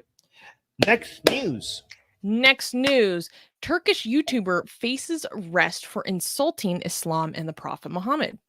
In a controversial incident highlighting the complex relationship between secularism and Islam in Turkey, popular YouTuber known as Diamond Tema faces an arrest warrant for allegedly insulting Islam and the Prophet Muhammad during a recent interview. The case underscores the ongoing tensions in Turkey, a country that, despite its official secular status, has seen a rise in religious conservatism under President Recep Tayyip Erdogan's leadership. The Turkish justice minister announced an investigation into Tema, citing charges of quote-unquote fomenting hatred and enmity among the people under Article 216 of the Turkish Penal Code. The minister declared, quote, ugly and provocative statements targeting Islam and our beloved prophet are never acceptable. Tema, who runs a channel with nearly 900,000 subscribers on YouTube discussing religion, philosophy, history, and science, describes himself as an agnostic and has been critical of Turkey's ruling Justice and Development Party, also known as the AKP party, and its Islamist ideology. In response to online threats and safety concerns, Tema has fled to Albania, stating, the next time I come to Turkey, they can arrest me if they want and put me in jail. I can go to court. I can testify then. This case is not isolated, as investigations into public figures for comments on religious matters have become increasingly common in Turkey, reflecting the growing influence of conservative Islamic values in the country's political and social spheres.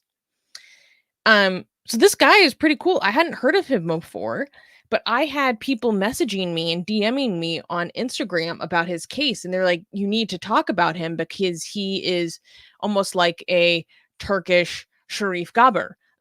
Sharif Gaber, the incredible, like generational talent, who's an Egyptian YouTuber who has made, very, very interesting videos criticizing Islam. And basically, so Tema is Albanian and Turkish, raised in Turkey, and he talks a lot about agnosticism and criticism of religion. And apparently he put out this video. I can't watch it and tell you really what it was about myself because I don't, understand Turkish, right? Which included many criticisms in it, including criticisms of Erdogan's government and their Islamist policies. And not surprisingly, this sent the government chasing after him. And in response, he decided to leave Turkey. Just go leave the country. As we personally know other people, other atheists, ex-Muslims, who have just decided that they have to just straight up leave Turkey because of the government coming after them for blasphemy charges. And it has happened now again to Tema, who is this prolific, highly popular, almost 1 million subscribers YouTuber. And then the government went after his videos and has been trying to get his videos removed as well. So of course, on Atheist Republic, it's very, very important to us to highlight ex-Muslims or people who are criticizing Islam and the price that they pay for it, right? And the persecution that they face, because we really need to celebrate the people who are dissidents. We need to celebrate and then also come to the defense of the people among us who are willing to stick their neck out and say what they really think, say what is their truth, say what they think is true or unsaid in the face of power, in the face of intimidation, in the face of violence, in the face of being blacklisted, or worse, in the face of being killed, oftentimes. Most people are not willing to stick their neck out and pay that price. So when there are those individuals and they are doing that extremely dangerous work, it's something that I really value. I know Armin really values, and I think our community at large really values highlighting them and talking about what they're going through and talking about the price that they pay for oftentimes very, very mild criticisms or thoughts, or maybe just even questions. And the sheer force and violence of the reaction that they usually face in response. So I was checking out his Twitter a little bit before the show when I was doing my research, and completely unsurprisingly, his mentions have just been completely flooded with threats and people celebrating how much they hope he gets arrested. And he said that part of the reason why he decided to go to Albania is because he didn't want to give people the pleasure of, look at this heathen got what he deserved, to quote him. And he said that he might come back. Honestly, I don't know if he should come back. Why? Yeah. I don't think either. Okay, so based on what I saw reported, and translated into English-speaking media, I have to go off of that, right? He was like, oh, this will all blow over in a few months. And like, we'll go back and people will forget about it. And I'm like, honestly, dude, I don't know. Like, these people will go to the ends of the earth. Like, don't, like, I just think it's really not a good move to underestimate how far Islamists will go to destroy criticism, to destroy an outside thinker, to destroy an outsider in general, to destroy someone who's openly non-Muslim and having the balls to say something about their beliefs. Like, there are people, I don't know if people appreciate that there are millions of people in the world where, like, they have it would be their utmost honor of their entire life and of generations of their family to go eliminate such an ideological threat. Like, that's all they have going for them. And so the idea of like, oh, things will just blow over, that freaks me out. But maybe he has a better grasp of his personal situation. In that case, I'll step back. But that worried me. I was like, don't go back for a while. Because also, like, Erdogan does not fuck around. Just from a governmental perspective. It's not just him. It's like in Turkey, there's so many different groups there that are just privately will come after you. So yeah. It's not a safe place. As also the Islamic Republic of Iran has a lot of people there looking for people who are against the regime and trying to remove them or kidnap them. Do you think they would go after a Turkish citizen for No. I'm just saying it just shows. No, he's not. Of course not. They're not going to go after him. I'm just showing how lawless it could be in Turkey, where there are just people. There are people with the police even that might be working with questionable groups, right? I'm just saying that even if the government was not against you, when I'm saying that there are groups that as the Islamic Republic has in Turkey, to me that is a sign of how the law is not as powerful. When it comes to people, if people wanted to remove somebody, the law is not as a deterring force as it is maybe in some other countries. That's what I'm suggesting. So I'm not suggesting that those Islamic Republic groups will go after him. I'm just knowing, because when I cover on the Persian channel, when we are talking about Turkey, and there are a lot of Iranians living in Turkey and how unsafe it is for some of them living there, to me, it just shows that generally how easy it is for somebody to take you out if they wanted you out, I don't know, maybe I'm exaggerating. If you're from Turkey, if you live in Turkey, tell me how safe it is to live as an ex-Muslim in Turkey. Let us know in the comments. Saying, remember Khashoggi? I can never pronounce his name right. I'm sorry. That's a little bit of a different situation in the sense that he was in the Saudi consulate when that happened. So that's technically Saudi soil. So that's a little bit different. But I am genuinely curious about what people think the just like communal everyday safety situation is like in Turkey. So I mean, like, just in public life, not from the government per se, because frankly, all the people that I know who have Turkish people who have left Turkey hate Turkey and Turkish people more than I have ever heard anyone else say anything ever. I'm literally like, whoa, guys. The people, they hate the people? Yeah. This is a guy I went to school with. I was like, Jesus Christ. So I know, I'm like, I can't use that as an actual source to help get a gauge of what the reality is. You know what I mean? But I know, for example, like our friends who are Iranians, in Turkey, they act a very specific way. They hold themselves, they carry themselves, they operate online in a very specific way. But that's not because of necessarily the general Turkish public. That's because of the agents of the Islamic Republic running up and down Turkey. So that's different. Yes. I'm talking about like your average Turkish. I mean, my friends will tell me how much they get harassed by Muslims in the street. I've had friends who were ex-Muslim refugees who were Christians talk about how much they were treated like dirt when they were, you know, in their asylum process in Turkey. But again, that's kind of different. I don't know if anyone has any insight, any opinions. I'd be very curious about what people think about that. But that being said, wait, I want to pull up this guy's YouTube channel.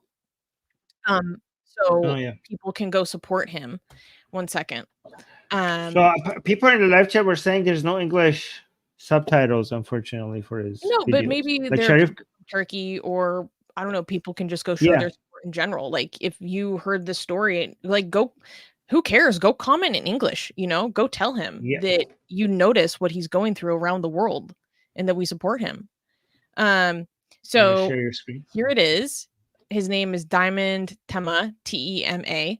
And oh damn, it's shot up a lot. He's almost at 1 million. Ooh, the Turkish government advertising his channel by Barbra Streisand. Let's go. Yes. But yeah, go.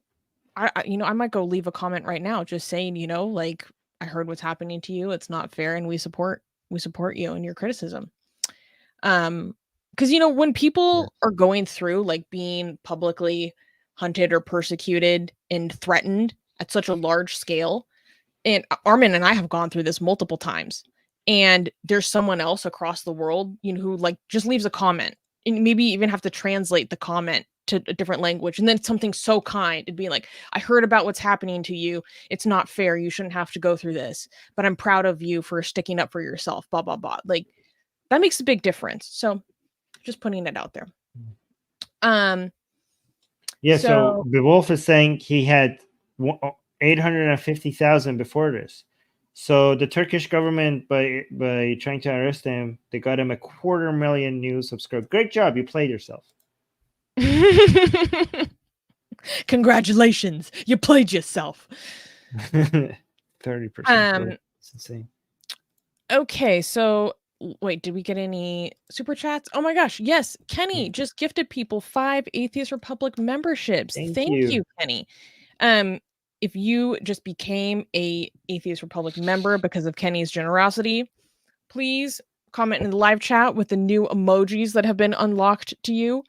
And if you want an Atheist Republic membership, you can always join, or there's a way in your settings where you can turn it on where someone can gift it to you if you can't afford to have one yourself, because we support y'all taking care of yourselves financially before you come support us. That's important.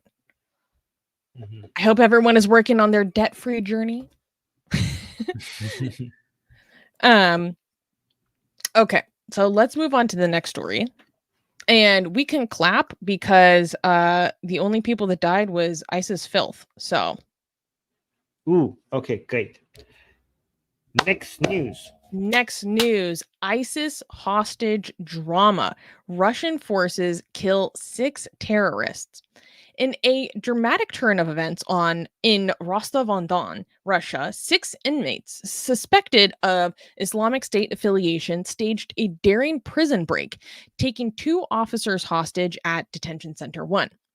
The situation quickly escalated as Russian special forces intervened, resulting in a deadly confrontation.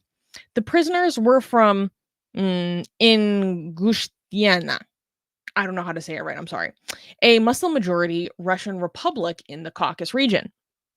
3 of them had been convicted in December for planning an Islamic State attack on the Supreme Court of Kharkov-Chercheskia. Sorry. While the others were facing pending terrorism charges. The escape began when 3 of the men broke their cell window bars and climbed down several floors using a rope. They then seized a knife, a fire axe, and other sharp objects to take control of the prison's duty station. Footage circulated on Telegram showed a hostage taker wearing an IS flag headband, brandishing a knife next to the handcuffed officer. Another clip revealed a wounded Russian lieutenant colonel also in handcuffs. The inmates demanded a getaway car and access to the jail's armory. After initial negotiations failed, Russian special forces stormed the prison. The Federal Penitentiary Service reported, quote, the criminals were eliminated and confirmed that the hostages were free unharmed. This incident, occurring near the border with Russian-occupied Ukrainian territories, highlights the ongoing threat of Islamic State-linked terrorism in Russia, especially in light of the recent deadly attack on Moscow's Crocus City Hall that killed 145 people and underscores the challenges faced by Russian authorities in managing high-risk prisoners. So I heard about this story, and this just seemed wild to me. And I don't know. I'm going to say something that's going to make Armin mad.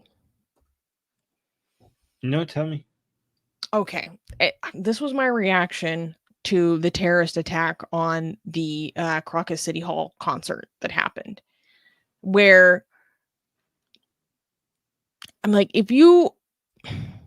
let's just say it this way. Russian forces are not known for having any form of mercy. Right. And I'm like, good.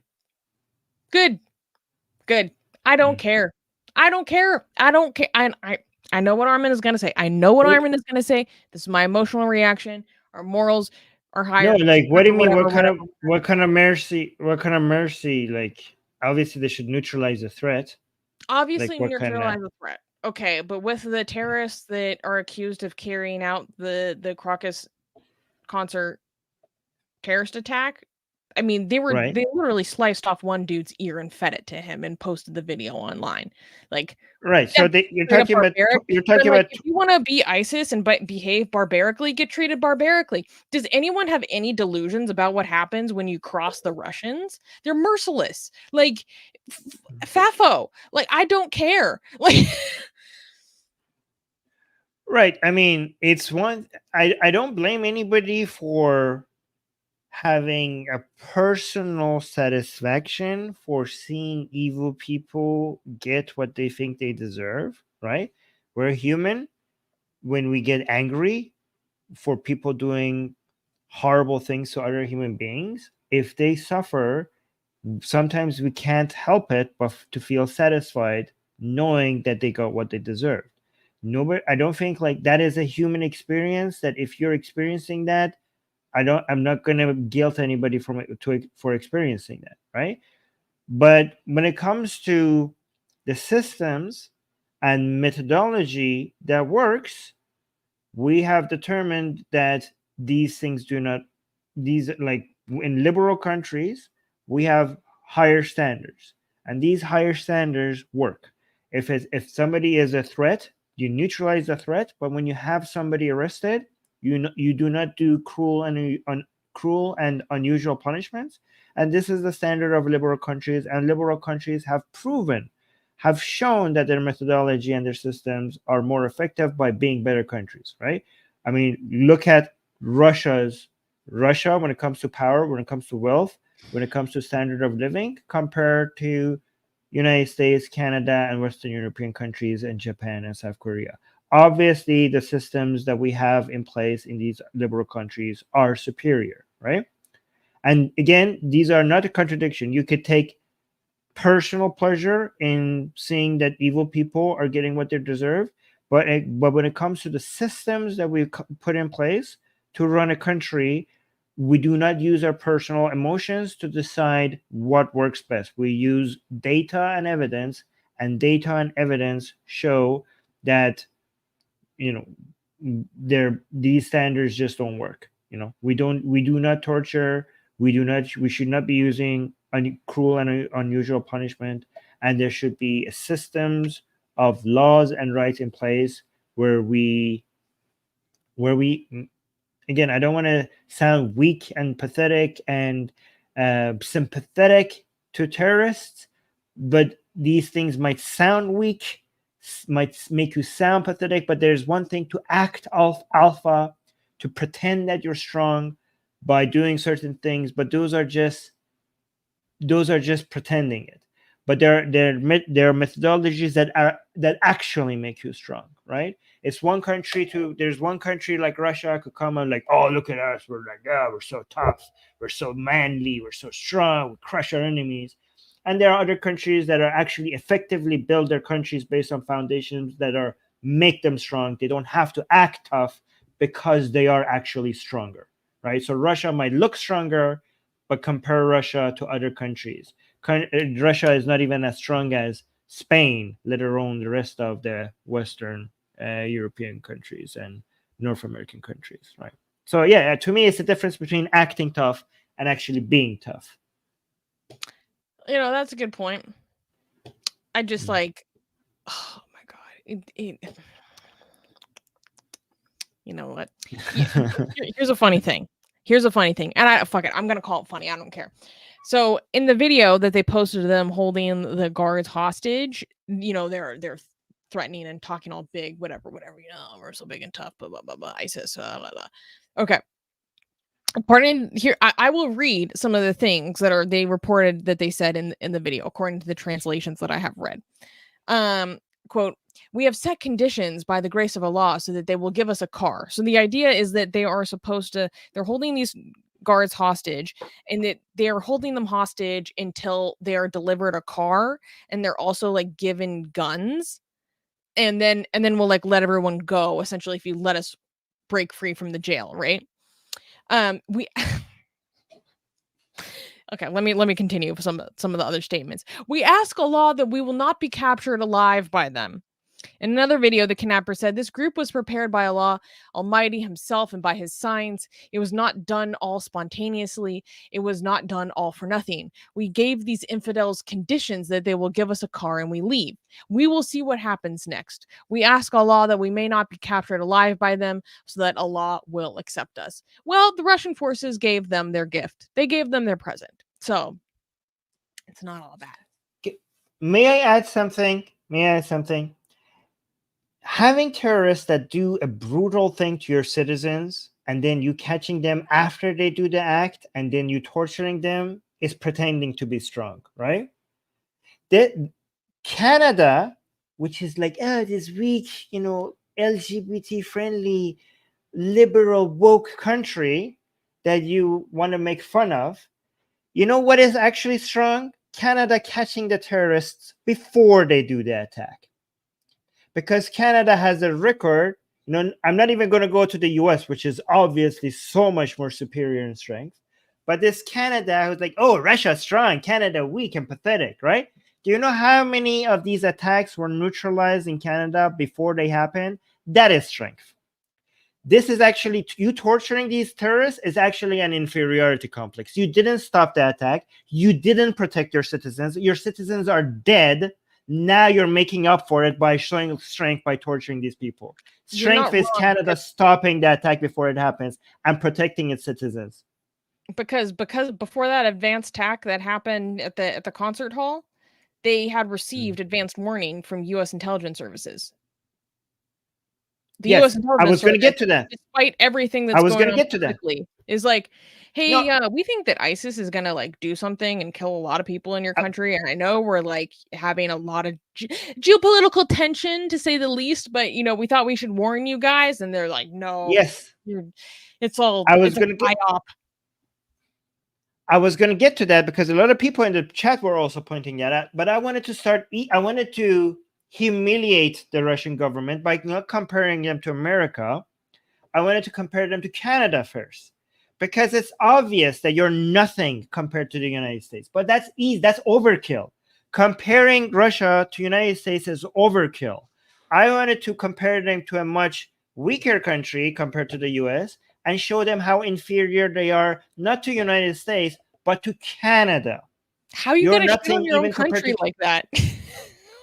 No, Canada is much weaker compared to the United States. That's obviously No, I know. reality. It's just the way but you phrased it. You're like, it's one thing to be humiliated by being compared to the U.S., but comparison yes, to Canada and falling to short, Canada. now that is humiliation. Is that my Yep. passport? Maybe. No, because they like to make fun of Canada as this like LGBT, very gay, pathetically weak country. But I'm saying, yes. I just wanted to say you're beaten by Canada. But again, like going to now that we showed them how weaker they are compared to Canada, let's go to the US, okay?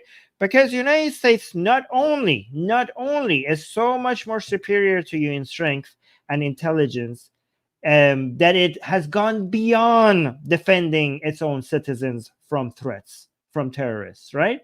United States has enough intelligence and power to worry about your citizens, you ungrateful piece of crap that didn't take them seriously.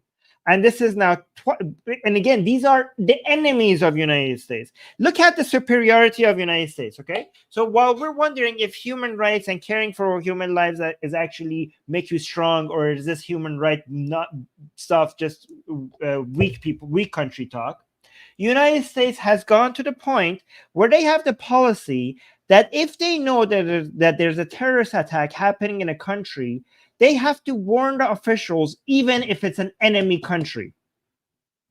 In this year, they warned both Russian officials and the Islamic Republic of Iran of an ISIS attack in their country. Both countries that are hostile to the United States. Russia is hostile to the United States. The Islamic Republic of Iran is hostile to the United States. And the United States has put that hostility aside when their superior intelligence, obviously superior to the Islamic Republic, but superior to the Russians itself, figured out the intelligence that the Russians themselves and the Iranian government themselves couldn't figure out to protect their own citizens. The United States said, here, let me do your job for you. You obviously have weak intelligence. I will tell you that there is going to be a terrorist attack, and they give you the exact location. Both. United States has such higher moral ground that it's like, you are my enemy, but these are citizens, and we have the responsibility to warn you of a terrorist attack. They told the Russian government, and they told the Islamic Republic. And in both cases, they dismissed the warnings. Obviously, the American government cares about your citizens more than you do. The Russian government dismissed it. The Iranian government dismissed it as well. In fact, the United States government was shocked that the terrorist attack happened in Iran because they gave them such detailed explanation of where and when it's going to be happening. And it still happened. They didn't do anything to stop it. Against regime supporters, I might add. Some of the deepest regime supporters. Yeah, human rights actually makes you strong. When you have such a powerful force to defend your citizens this way, and you have these principles, because here's the thing, if you have the power to be evil, and then you're not evil, that is strength. Because you can do evil, and you choose not to. That is demonstration of strength. Yep. And it's easy. It's so interesting, Armin, that when you put things in those terms, the false moral equivalence becomes so obvious. So obvious. We got a few super chats. John gave several. Thank you, John. Saying Naji al-Jarif was murdered by ISIS. It's rough on Syrians. There are many secularists, but Islamists imprison many of them on trumped up charges. Yeah, as is their prerogative. And thank you for mentioning this activist. I hadn't heard of him before, and I was looking up some stuff about him, and very interesting. And I think I want to learn more. John also said, oh, this is exactly what Armin was just talking about, saying we, the U.S., warned Russia and the government dismissed us. Also sending love to Armin. John was having a fangirl moment for you in the live chat. Thank you. Armin, go off. Yes, here we go. Go off, Armin. I love it. And then speaking on your last point, Prince Stephen II is celebrating his membership. Thank you for being a member of Satan's Minions, Prince Stephen, Your Majesty, saying all hail the CIA. um And this we got a super chat, and this is going back to our segment about Mecca, specifically Armin having much to say about the Big Ben clock tower, the Mecca clock tower, excuse me. Saying they also didn't find any archaeological evidence to back up the age of Mecca, the saints buried, etc., when they laid the foundations for the clock complex. Armin, wait, can you respond to this and dig into this while I quickly go to the bathroom? Yes. Okay. So, guys, when you have an ancient city and that had a history, okay, what happens? Hey, put me. Okay, there we go. What happens when you have an ancient city? When there has been commerce and trade and wars, right? Things get left behind. There's plates, there's arrows, there's swords, there's building material, there's farming materials. It is impossible for you to have a city that is the center of trade and commerce and a trading route without leaving evidence behind. There is no way for you to have a historic war, for example, happening in a place, and then when archaeologists come and dig that area, for them not to find arrows and stuff like that. Like they back then, when people had wars and commerce, they didn't have a cleanup crew that comes and makes sure that every single piece of evidence is removed, right? So, for example, Jerusalem, right? When we have construction in Jerusalem, you have experts, you have archaeologists coming in, and because they know when they dig, they know for a fact that when they dig anywhere in Jerusalem, there's going to be historically significant pieces that they're going to find, and they have a lot of historical value. So it's very important when it comes to a city that has an ancient history, that every time there's a building or anything that it needs to be built, when people are digging in down or anything else that they're doing, that there are people that are coming in and whatever precious material, historical significant material they find, to come and take it and put it in a museum and study it and all that, right? The claim is that Mecca is a historical city that was a center, that was a trading route, and it has a huge historical significance. There are many historians recently in recent history that are revisionists, and they are doubting this narrative, and they think that Mecca was not a significant city or not a city at all, and this is all a made up lie by the Umayyad and the Abbasid dynasty, because they wanted to make sure that their center of their religion was not in Jerusalem, which belonged to the Jewish and Christians. They wanted to make sure that they have their own unique Arab identity, right? So, thrown somewhere in the middle of the desert where nobody could go check if it's true or not, right? Because it's like the sands were like a white paper that they could write their made up ancient history on. They could write whatever on it, right? The sounds of Arabia, right? And this has been a huge source of speculation. There's a lot of evidence like written evidence, that Mecca might have been a made up story, like Muhammad. Muhammad was probably a made up character, based on a true figure, but most of it made up. And he wasn't, whoever that character is made after, was probably not even from Mecca. It was probably from somewhere much more northern than where Mecca is today, right? And this whole Mecca, was not a historical city. And all of this, these claims have become stronger and stronger in recent years. And one of the evidence that has made this claim a lot stronger is the fact that when they're building stuff in Mecca, every time they dig, they find nothing. And it's almost impossible for you to find nothing if this was supposed to be a major hub for trade and commerce, right? Like they are not finding the things that are supposed to find in anywhere else when they dig, when a city was supposed to be there, right? So they dig and there's nothing there. There's nothing there.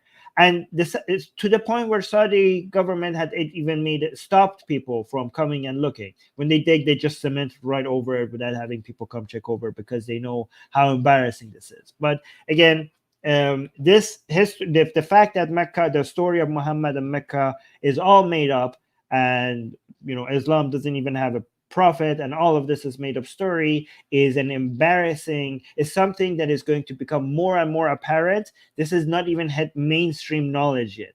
A lot of people who are against Islam think Muhammad was somebody evil. They don't know that the guy didn't even exist. So this is something that we can talk about more in this channel. If you thought the holes in the narrative was bad, wait, because for those who know, there was this big controversy that went around kind of Dawa circles, Islamic preacher circles, about a major American Islamic preacher.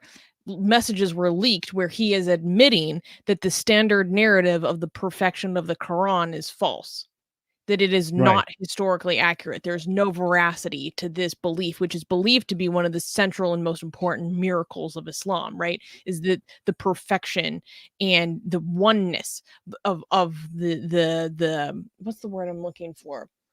The narration or the passage, preservation, the preservation of the Quran, right? It's all a lie. And this leak was huge in the English speaking, like Muslim preaching community. And it was a huge drama, as this piece of knowledge about the lack of historicity regarding this narrative of the preservation of the Quran has holes in it. It even became a meme, to the point that, preachers like Hassan Tosh literally carries around a Quran with a hole in it to symbolize, like, this narrative has holes in it, right? And that was a bombshell. So imagine how big the bombshell is going to be when what Armin is talking about begins to be hinted at more, talked about more. Because Yasser Qadi, who was the preacher who this drama was surrounding, he was talking about how, honestly, we need to be kind of talking to Muslims a little bit about this knowledge that we have, because right now we don't have an answer to it, and they can find out, and it's going to cause huge problems among believers. So we need to actually be addressing this issue of this bad narrative, right? But what Armin is talking about is an aspect of narrative that no one is, like, really addressing yet. Yeah.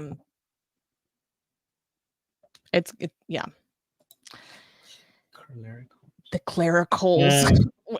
Wait a second. Yeah, if you guys are interested in learning about why the whole narrative of Muhammad being real is false, or when I say real, means there was one guy that did unite the Arabs. His name was not Muhammad, and Muhammad's stories were added upon this guy. But if you want to know more details about this, a book that I recommend that summarizes all of this is called "Did Muhammad Exist" by Robert Spencer. So go check that out. It's a pretty good book. But we didn't even read the super chat. So do you want to read the super chat? You had criticisms of Robert Spencer's book, though. We did. No, I didn't have criticism. No. I haven't read this one yet. But I didn't have criticism of this book. I had criticisms of Robert Spencer, but not this book. This book is fantastic. Yeah. This book is great. Yeah. Okay. Cool. So should we go to the Wait, let me read the super chat. So we just did. We did. Okay, never mind. Yeah, that's what I went to go to the bathroom. Okay.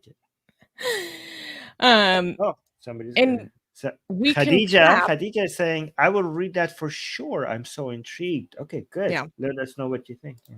What was that book that I got you as a present? This one. By Sean, what's his name? No. Oh, that one. The other one.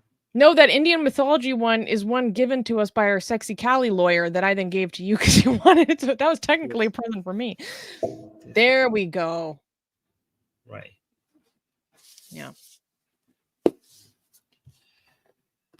We should sometimes do book recommendations because I was nerding out with Armin about a book that I'm reading right now. Yeah.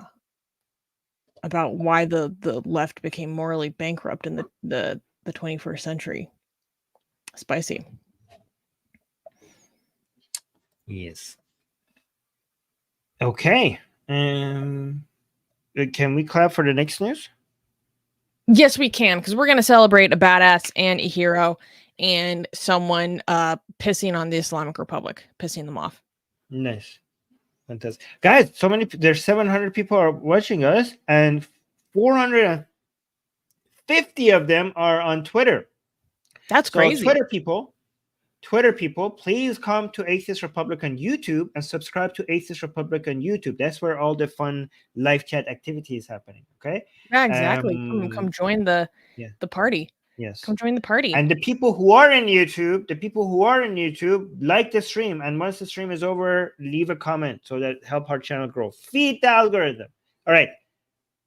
Next news. Okay, next news. Condemning Hamas earns Iranian woman an 18-year prison sentence. In a shocking display of Iran's harsh stance against dissent, prominent Iranian activist Fatemeh Separi has been sentenced to an additional 18.5 years in prison for condemning Hamas's October 7th attack on Israel and expressing solidarity with Israeli people. This sentence comes in the context of Separi's ongoing struggle against the Iranian regime, following her initial imprisonment in 2022 during the Woman Life Freedom protests sparked by Mahsa Amini's death. Despite her poor health following a recent heart surgery, Separi boldly declared, quote, "I condemn Hamas's attack on Israel and say loudly that the Iranian nation stands behind the Israeli nation." This statement, seen as an act of defiance by the Iranian regime, resulted in multiple charges, including 7 years for supporting Israel and 3 years for insulting Iran's supreme leader. The severity of the sentence has drawn international attention, with Separi's elderly mother lamenting, quote, "They have built a case against our daughter, resulting in 18 and a half years of imprisonment for condemning Hamas." Separi's brothers also face imprisonment, highlighting the regime's tactic of targeting entire families of dissidents. So, this is this woman. People do not appreciate how freaking bold this woman is. Fatemeh Separi is a freaking wildfire. She's a hero. And Sepehri. Oh, say it again. Sepehri. Fatemeh Sepehri. Sorry. I want people to go look her up. Go look up her speeches.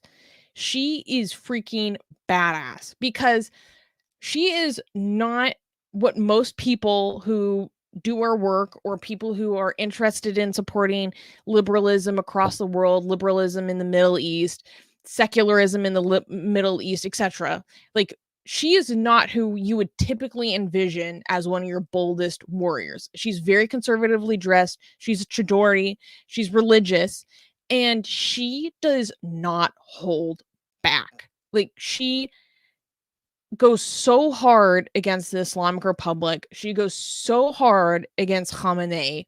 She says that, and she is very brave in that she's when she's out of prison or before she was in prison, she will openly give presentations for organizations overseas that are against the regime. She'll go give very spicy interviews, and she really puts their feet to the fire, especially from the perspective of someone who used to be a regime supporter or have kind of a religious, this isn't the right term, but like a religious faith in it in a sense, because I believe it was either her husband or one of her brothers or family members died and was killed or martyred in the Iran-Iraq war. And she will talk about how this government says that you care so much about the families of the martyrs.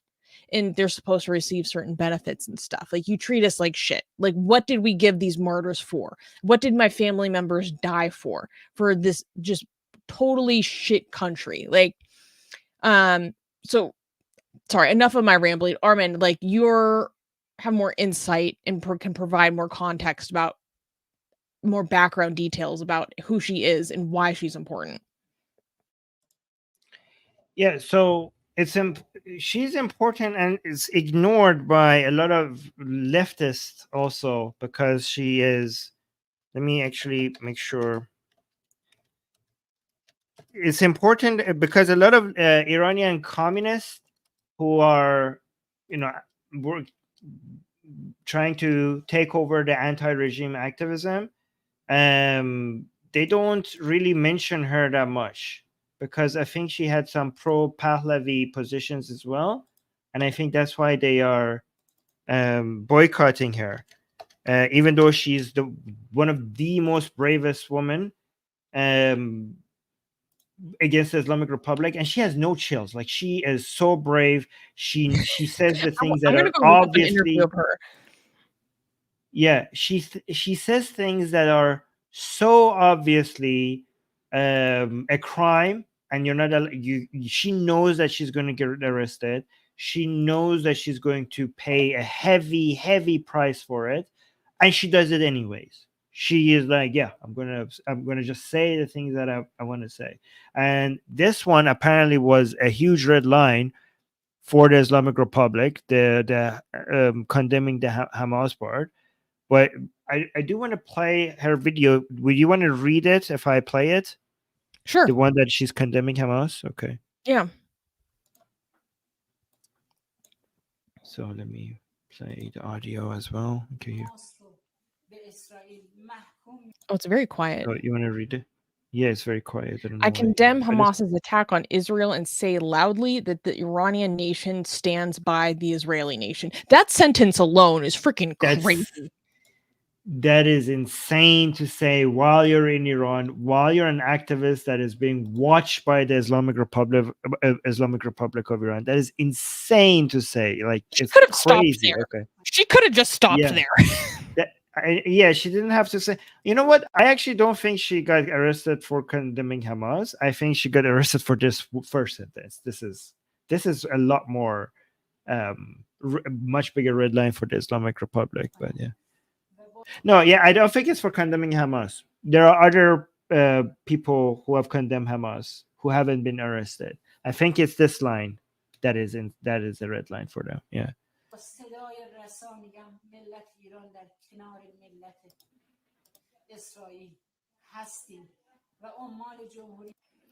The Islamic Republic and its agents spend Iran's wealth to buy bullets and attack Israel.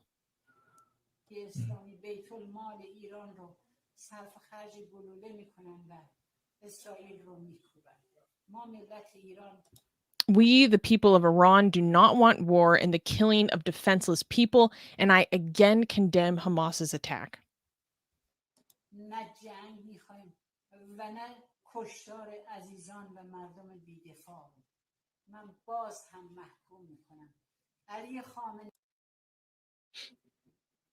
Since the rise to power of Ali Khamenei and the founding of the Islamic Republic, the Middle East has not seen peace.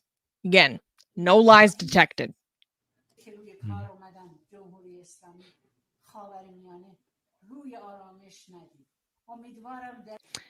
I hope their cause will be closed forever in this storm of Al-Aqsa that they have created.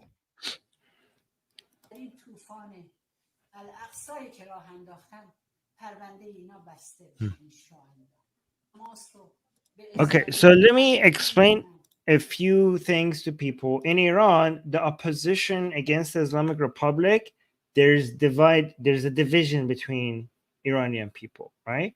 So a lot of people that are very left-leaning, they are Marxist, some of them are woke, and then there are other people who are more, not, I wouldn't say right-leaning, but they are very allergic to all this leftist nonsense, and a lot of them are pro-Pahlavi. And being pro-Pahlavi and pro-Reza Pahlavi or monarchist is kind of also a way to be away from these leftists, right? And these leftists, even though they're against the Islamic Republic, a lot of Iranians don't trust them because they say you were the people who brought these mullahs to power to begin with. And now we don't trust you in the opposition of Islamic Republic because whatever you want to bring next is going to be just as bad, right? So you already heard us once. We're not gonna trust you again, right? And this is why there's a huge division among Iranians who are against the Islamic Republic, and a lot of people who don't want this leftist narrative are going around their opposition against the Islamic Republic is with the centered around Reza Pahlavi and support of what the Pahlavi dynasty used to be, because the leftists, many of the far leftists who are against the Islamic Republic, they still hold their opposition to the Pahlavi dynasty before the Islamic Republic, and some of them think that the revolution was still a good thing to do, and that's what a lot of people hate them, because even though they hate the Islamic Republic, the fact that they also keep hating the Pahlavi dynasty before means that they still can't be trusted, right?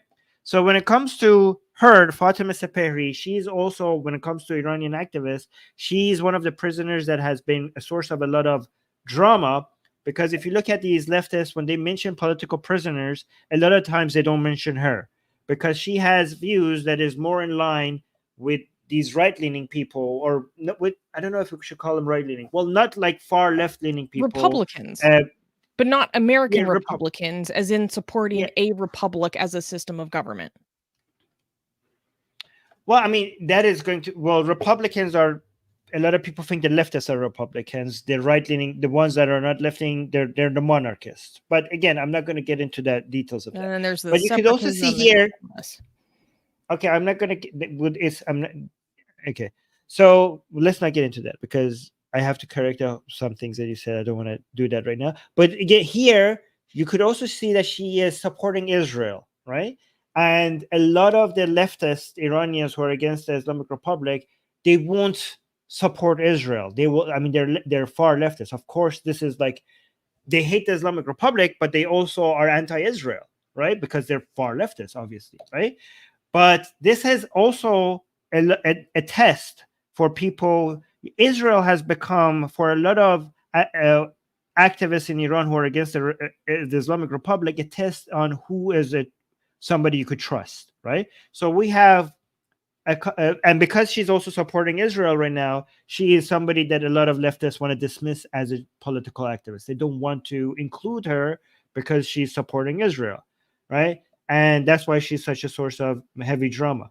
But the people who are, we call them post-57, because the 1979 Islamic Revolution on Iranian calendar was 1357, and we think that the people who want to make sure that we're allying with the correct people, we're looking for people who have the correct mindset and philosophy, and we call these people, we divide people not based on Muslim, non-Muslim, or based on left-right, or based on Republican or monarchist. The division that we think works effectively is people who still have the 57, the Islamic Revolution, the 90 philosophy, or they're post that, right? So 57 or post 57 people. And to do that, we have a couple of checks. One of them is whether they're hated Pahlavi dynasty with. It's okay if they want to criticize the Pahlavi dynasty, but we think the people who hate the Pahlavi dynasty with a passion, they have failed the test, because they're still still have the 57 mindset. Another test is Qasim Soleimani. We call it the Qasim check, right? It's called the Qasim check, right? We'll see do you think it was wrong for Trump to kill Qasim Soleimani or not? Do you celebrate that Qasim Soleimani died, right? That's called the Qasim check, right? A lot of people fail that test. Even though they say that they're against the Islamic Republic, they condemn Trump's killing of Qasim Soleimani. And if anybody condemns Trump's killing of Qasim Soleimani, we say they failed the test. Israel is another test. We have an Israel test, right? So we see who supports Israel and who's against Israel. If you're against Israel, you fail the test. If you're against Israel, you fail the test. So we have an Israel test. So we have a Pahlavi test, a Qasim test, and an Israel test to see if you're post 57 or if you still have the 57 mindset. So just wanted to let you know a few things about Iranian politics these days. Yeah. Yeah. What do you think about, I know that during her activism during the Women Like Freedom movement, a lot of people didn't support her because she was still wearing chador. And they're like, you should, if you actually support us, you should take off your hijab, blah, blah, blah. But she's fully supportive of the women that want to take off their hijab, of the women who are doing it in defiance. Right. Like she was like openly being like, yes, well, not in this way, but like, go for it, girls. Like, you're brave. Yes. Like she had no problem with that, but then making it a purity test, political purity test, to be like, oh, well, you don't really support us unless you take off your chador, which some very religious women were doing, I felt like was kind of unfair. What do you think about that? And then people used that as a reason to not support her, even though she was being persecuted. So we have three narratives here, three ways of looking at this here. So there are some people who say like, oh, this revolution is a secular revolution, and there's some Iranians who are considered a little bit more extreme. They say no Iranian is Muslim and no Muslim is Iranian. Okay, no Iranian is Muslim and no Muslim is Iranian. That's a saying that they have. So they say anybody who's a Muslim, they are not really Iranian, right? That's what they're saying. So they are taking away their claim to being Iranian because they're Muslim. That's a really radical narrative that some people have. And, you know, some leftist, Marxist people try to take that narrative also. It's weird because some leftists are trying to defend Islam, but then you also have some very hardcore radical ones that say you're not truly a revolutionary because you're supporting these Muslims who have destroyed our country. But then some people remind them that you Marxists were the people who used the Muslims to ruin the country. And then we have, so that's one extreme on one side. And then we have another extreme on the other side, people who say, some monarchists will, for example, say, especially because Pahlavis, all the Pahlavis were Muslims themselves. And they say that we have no problem with Islam. We want secularism. We want religion out of government, but we have no problems with Islam itself. We just want Islam out of government, right?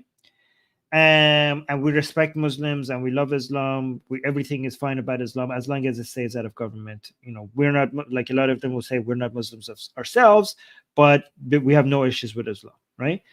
And then we have a middle part, which I call the Enlightenment middle, which gets this narrative right. And this is what we're trying to advertise on our Atheist Republic Persian channel to Iranians, right? What we say is, for example, Fatima Sapari, she's a hero. She's a Muslim. She's a hero. She supports women who are taking off their hijab, fighting against mandatory hijab. She chooses to wear the hijab, but she also supports the women who are fighting against mandatory hijab, right? So what I think that the middle ground is, which is here, not the middle ground is not always the correct thing, you know, just because it's in the middle. But here I think it is, right? You could be anti-Islam and also work with Muslims in a revolution at the same time. This is not a contradiction. In the same way, a Muslim who has Islamic views is basically not supportive, like not in favor of your atheistic views, but they're working with you. These are different battles, right? If I am taking a position against Islam, that doesn't mean I'm taking a position against every single Muslim. I am against their ideology, but on this other project, when we have a shared goal, I don't have to bring my fight against Islam into this battle. I can work with people that I have strong disagreements with. So, for example, a Muslim might think like, you know what, there's nothing wrong with hijab.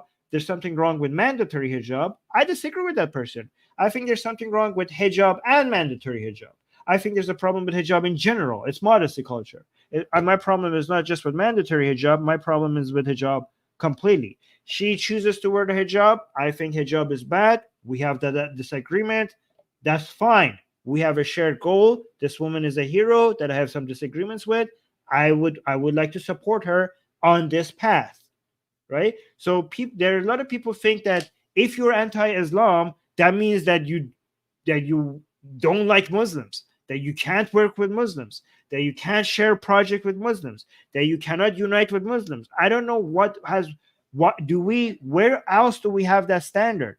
Where else do we work with people that we have agree with on everything? We don't do it. We don't have that standard on almost anything else. I am aggressively anti-Islamic, and I would love to work with Muslims on shared values and goals, even though I'm not going to hold back how anti-Islamic I am. And I think that's a position that a lot of Muslims should appreciate, because I'm not treating them like children. If you are a Muslim activist and I disagree with you on your Islam, I am trying to destroy your Islam, to be honest, right? But I'm not going to. What I respect you enough to think that you could handle that. I'm not going to treat you like this sensitive little snowflake that I have to censor my position about Islam around you for you to be able to accept me as somebody that I could work with. I am going to tell you how aggressively I am against Islam, and I expect you to be able to take that like a big boy or a big girl that is not going to fall apart because I'm showing disagreement with your ideology. Just like if you tell me that you're aggressively against atheism, I'm not going to take that personally. I am going to be able to tolerate that and work with you. I expect the same thing from you. That's, I think, that is the position that I think I try to advertise to many people in this revolution against Islamic Republic. Does that make sense? Has spoken once again. No, but I agree, and that is the spirit of our community and our organization, and what we have been talking about and promoting and pushing for years. Like, I work with Muslims who are like the most patriotic anti-Islamist people I know, and yeah, great people. So, okay. We have a couple of very juicy super chats, and so I'm gonna go with the one that's the most relevant to the segment, and then we shall divert. Okay, so thank you to everyone who supports the show with the super chat. And kind of related to what we were just talking about, John was asking, Armin, have you met any veterans of the Iran-Iraq war, and how are they? I mean, how could I have not? I've lived in Iran for more than 20 years. Like, that's half of my teachers, like in school. I mean, yes. Like, everywhere you go, I mean, that's an 8-year war. Of course, they're everywhere. Like, it's an entire generation of people who went to war. So, in fact, people within a certain age, you would be more likely to bet that they're a vet from the Iran-Iraq war than not. Like, that you would bet like most of them, and many of them are. In fact, let me tell you a story. One of my teachers in high school once was talking about his memories of the Iran-Iraq war, and he started crying over the fact that he didn't die like his friend. He says that he lost the opportunity to be a martyr. His friend was lucky enough to die in war, but he had one shot, one war. Like, there's no more war right now, and he lost the opportunity to die in battle and become a martyr. And he was crying, sad about the fact that he didn't die in war. So that's a memory that I have. Yeah. Which is basically the mental crises that the Taliban is going through right now. Yes. We've talked about that. How they like are having mental breakdowns over the fact that they have to do office jobs now. Yes. Like, no, there's actually a huge anxiety among many. I mean, that's less in Iran right now, compared to before. But like, there's huge anxiety among many Taliban soldiers that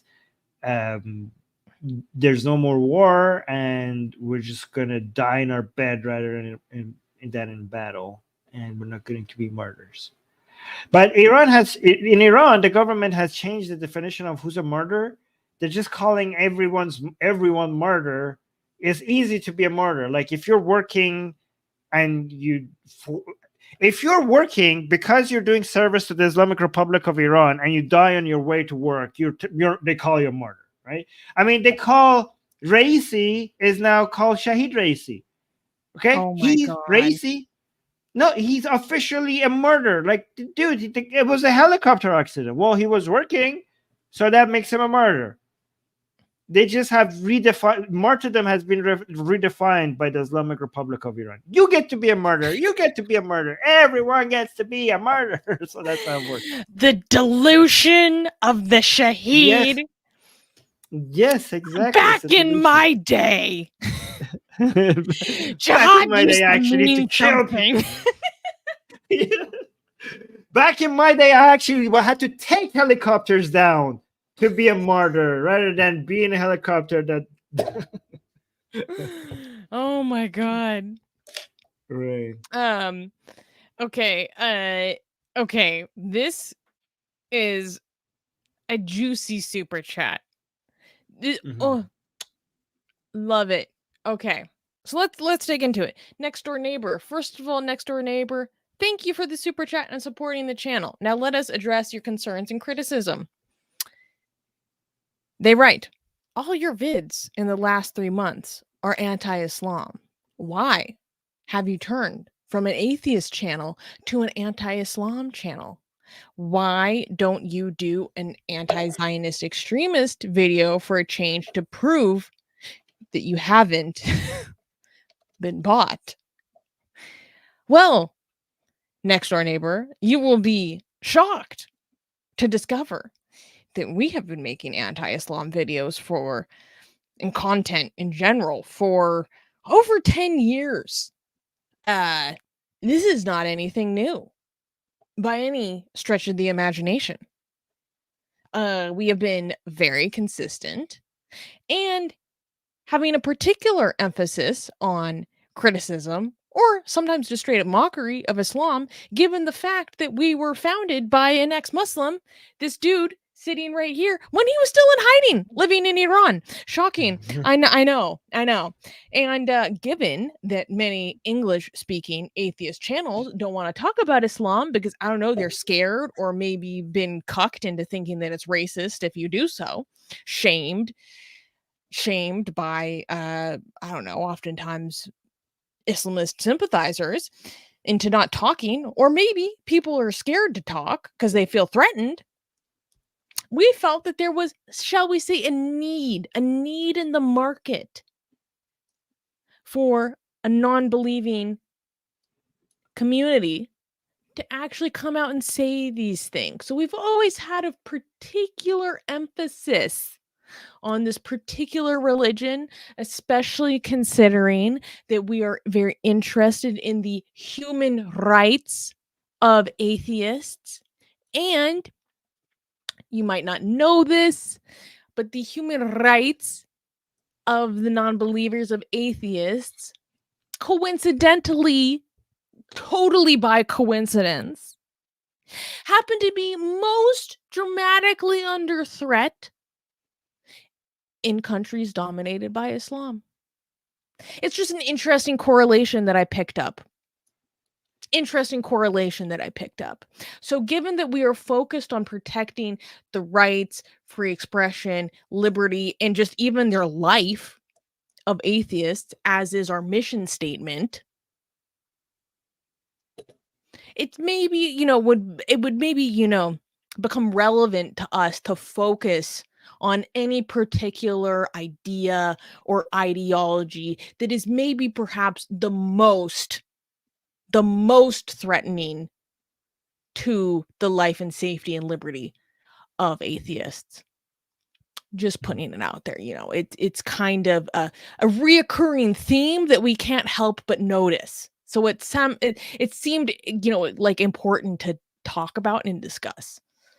Personally, the reason why I do this at all is because of the sheer amount of people. I cannot even count how many people I know personally who have been abused, persecuted, had to flee for their life, almost murdered, going through forced marriages, attempted conversions to not be gay, extreme abuse, being tortured by their government, tortured by their family, different cultures, different languages, different countries.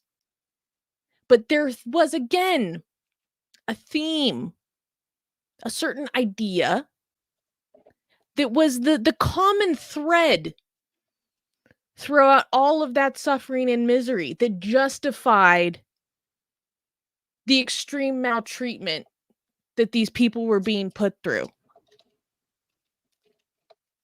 That idea that was justifying all that abuse was something called Islam. Regardless of that person's age, how long ago it happened, what language they spoke, what country they were in, that culture, all very, very different. All very, very different. But there was a common thread about why they were being abused and in fear. And so we like to talk about it, especially considering that this is something that deeply impacts the lives of many people that we consider friends, that are the closest people in my life, that we love and care about. Also, especially considering that we still have many people in our community and in our personal lives who are living in these places where this is not an imagination, this is an active threat. This is something that they actively have to monitor in their day-to-day life. And they can't talk about these things. Why can they not talk about these things? Because they don't want to be the next statistic. Because they don't want to be the next person that we talk about on the news, on our news show that you're watching right now. So that's one reason why we maybe talk about this idea more than other ideas. Now, you may be asking, okay, Susanna, that's all well and good, but I'm talking about these past 3 months. Well, really, I'm going to correct you. It's going to be the past 8 months. It's going to be since exactly, I'll give you the exact date that you're going to notice that we talk exclusively about this. And that date is something called October 7th, 2023. And that is, again, because there's a common theme. It became increasingly relevant. It became increasingly relevant, especially considering that the West, I don't really like calling it that, whatever.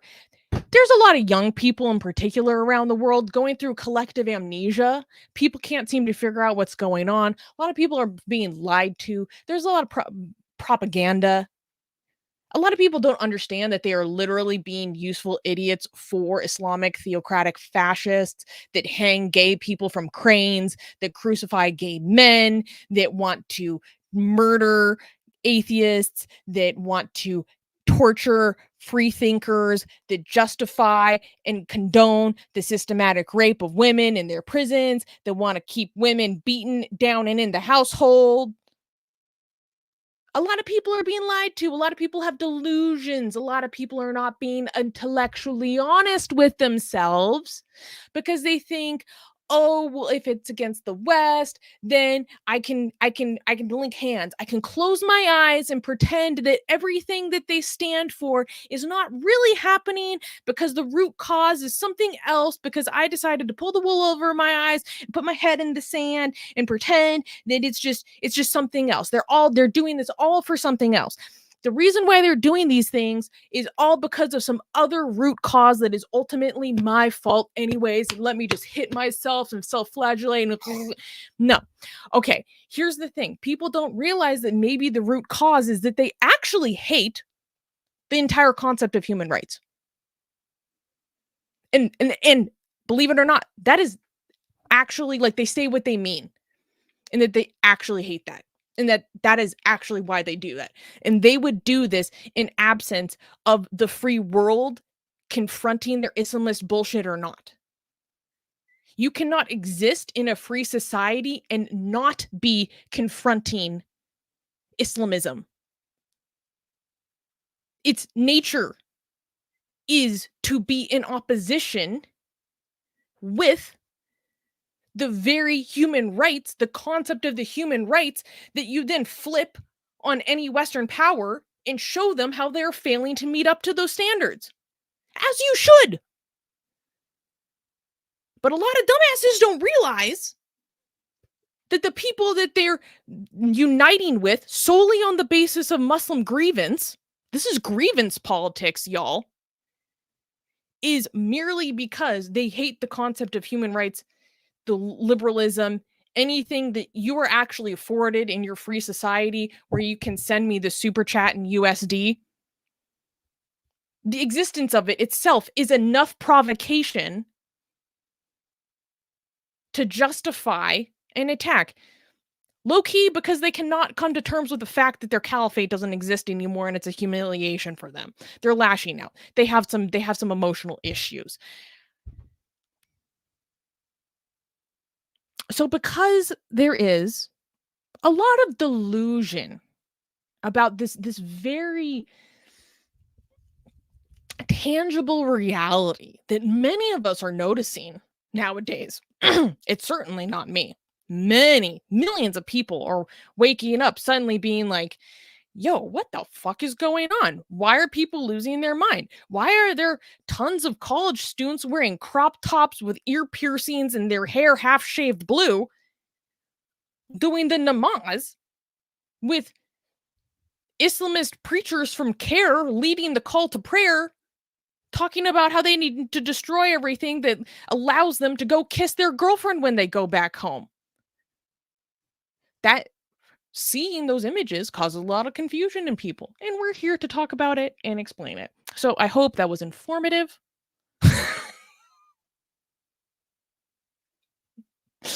About the nature of why we talk about what we talk. Okay, I'm sorry. I was actually going to let Armin take this. I was actually going to let you take this away.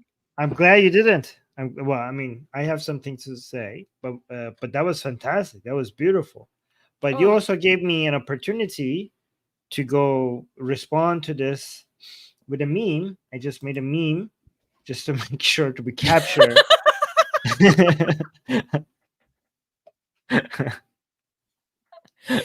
Wait. Did someone make that for us? Like, this is amazing. I just made it while you were ranting. That's how long I was ranting. Shit, I blacked out. No, it was easy. Oh my god, that's amazing. Can you send that to me, please? Yes. I hate this like accusation at the end. It's like, why don't you talk about, these, extremists, like, to prove that you haven't been bought? Just like giving a little flavoring, just a little salt sprinkle off the edge of the shoulder, off the salt-based sprinkling of anti-Semitism, and like, right, bought by the Jews. You prove you weren't bought by the Jews. Maybe I just want to say this. Ever considered? I am so glad that you said to prove you haven't been bought. I'm so glad that you put that at the very end, the little touch of anti-Semitic trope at the very end, just to demonstrate why we focus on Islam a lot here. Again, I'm against Judaism and Christianity and Hinduism and Buddhism and all other religions, right? And I've also voiced my opinions even since October 7th about the costs of Judaism to Israel, right? And I think like one reason why I have been, even in my debates, when I'm defending Israel, I attack Judaism. Like, these people don't know my record. Like, my main focus is on Islam and wokeism, but I attack Judaism in favor of Israel even after October 7th. I blame Judaism as not the ethnicity or the culture, but the religion. I blame Judaism for some of the weakness of Israel that led to October 7th. Israel is strong. Israel is a mix of two competing cultures. Okay? And I know a lot of Israelis are not going to like hearing this, but it's not Judaism that makes Israel a strong country. It's Western culture is Western. I know it's hard to hear, but it's Western enlightenment that makes Israel a strong country. It's its liberalism, it's its democracy, it's its secularism, it's the separation of powers, and all the other values that Jews brought from Europe to Israel that made Israel a strong country. This is why you protest against your government before October 7th. When you were in the streets protesting against the coalition that you have, you were protesting for liberalism against a Middle Eastern ideology. Israel is a mix of ideas from the Middle East and ideas from Europe. The ideas from the Middle East make you weak, namely Judaism. The ideas that you brought from Europe makes you strong. That's why you're different from the other countries in the Middle East, because you have superior values. It's not the Judaism, it's the European Enlightenment values that the Jews brought to Europe with them. That's what makes you stronger. And when you have a very Jewish coalition in your government, that's when you become weak enough for October 7th to happen. So I have repeatedly said that, and a lot of Israelis don't like hearing me saying that. All right, because some of them say, no, we're a strong country because we're a Jewish country. No, it's not that you're a Jewish country. It's you're a country that protects Jews. That's the difference. You're a strong country not because you're a Jewish country. You're a strong country because it's a country that protects Jews. And there's a huge difference. Protecting Jews is liberalism. Being a Jewish country is the opposite. You're a country that is an asylum, that's a sanctuary. Sorry, that's what I should say. A sanctuary for Jewish people. Not a country that is run by Jewish ways, but it's a country that is run by liberal methodology and customs and culture that makes it a safe place for people who are being attacked and hunted down all over the world to come and claim sanctuary and feel safe there. That is liberalism. That is not Judaism. I have repeatedly said that. But sometimes I don't want to say that because of that. Because people think that Judaism, that you should be equally anti-Judaism as you are against Islam. And that is insane. Sometimes I don't even want to criticize Judaism because how little of a threat it is to the world compared to Islam. And when somebody comes and tells me that you should be anti-Judaism as much as you are against Islam, it makes me want to shut up about Judaism and even Christianity. None of these other religions are trying to take over the planet. Judaism is not expansionary. Islam is trying to eliminate everything that is not Islamic. Where do you find that in Judaism? It's true that all religions are wrong. It's not true that they're all equally dangerous. Mm-hmm. Not even close. Not even close. Even though I speak sometimes against Judaism, I completely understand somebody who wants to focus on Islam and Islam alone. I would not blame any atheist if they say nothing against Judaism and focus completely on Islam. I would completely understand that, even though I take the position against Judaism sometimes. And I also don't blame an atheist activist that wants to focus on Judaism completely. For example, an atheist activist living in Israel, maybe their lives are mostly impacted by Judaism and they want to focus on Judaism. But I could very much sympathize with somebody that doesn't want to focus on Judaism, especially given that anti-Judaism, the religion positions, are often used to promote anti-Semitic talking points, especially like this. Oh, have you been paid? Have you been bought? You know what? Not yet. Not yet. He wishes. but we're completely... Given this is a very leftist mindset, you know what I mean? Have you been bought? You know what? this is a good way for us to advertise that we have our PayPal link in the description, and we are willing to take all of your Zionist money. All of your Zionist money, send it our ways. Our PayPal link is in the description. Please use it as much as is possible for you. Okay? So, yeah. Not yet, but I am for sale. Yes. Oh my God. And one thing that I think is important is that no one is under any obligation to criticize all religions or all ideas ever equally. You are under no other obligation to do so. And when it comes to comparing other ideas, people don't hold the same standard, but they hold the same standard when it comes to religions.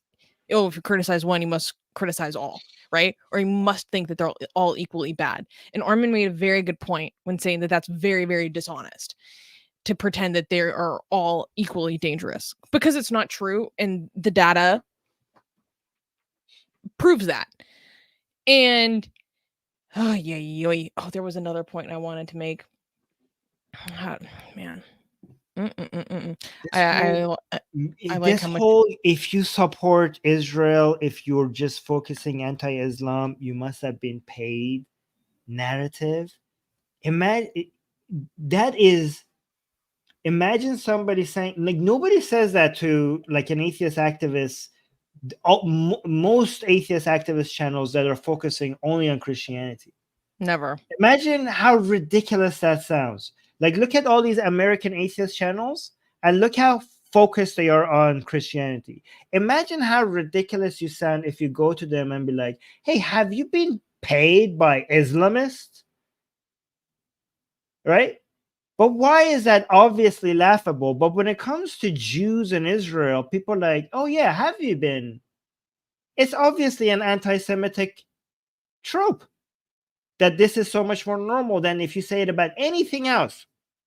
Imagine if you are trying to protect, like you're an activist against dog abuse. You're looking at dogs that are being abused and you're trying to go and find them, protect them, fight against their owners, provide them a shelter, finding a better owner, and be like, why not cats? Have you been bought by the giant dog lobby or something? Have you been bought by Big Dog? Have you been bought by Big Dog? Like, yeah, exactly. What? Nobody thinks like that. It's just normal to think like that when there's Jews involved. Yeah, you don't play. Also, just as a side note, regardless of any accusations of receiving money, the entire idea of like, oh, if you criticize Islam, you are obligated to criticize other ideas, other religions, frankly, is Islamist appeasement. I don't care what anyone says. So, okay. Now that we got that out of our system, people are saying that I caught the Holy Ghost. You know what? Maybe you're right. And Degenerate Occupier of Jahannam is saying, I want a podcast of Susie ranting. Well, luckily, you are watching that podcast right now. That's what you're consuming right now. That you're here. You arrived. So we got a few more super chats, so let's just go through these. Thank you to everyone who gave us super chats supporting the channel, like Monologic saying excellent stream, and Amit Das saying best rant I have ever witnessed. Well, thank you. I hope you subscribe and stick around because I do this a lot. I'm trying to bring back the Susie Rants segment at the end of every stream. You know, I took a little break because I've been traveling on vacation, and also I don't want it to be forced. I want to give you the real unadulterated yes fury that you've come to love and appreciate, and that has to be authentic, you know? Authentic, yeah. People can tell if you're having a Susie rant just because you wanted to make sure you include a Susie rant, right? It's better that you just let it come when you feel like it, so it's like completely organic. Yeah, sometimes I can't even hold it to the end of the show when it's supposed to be my segment. Sometimes it just like people, I caught the Holy Ghost. You know, I'm speaking in tongues.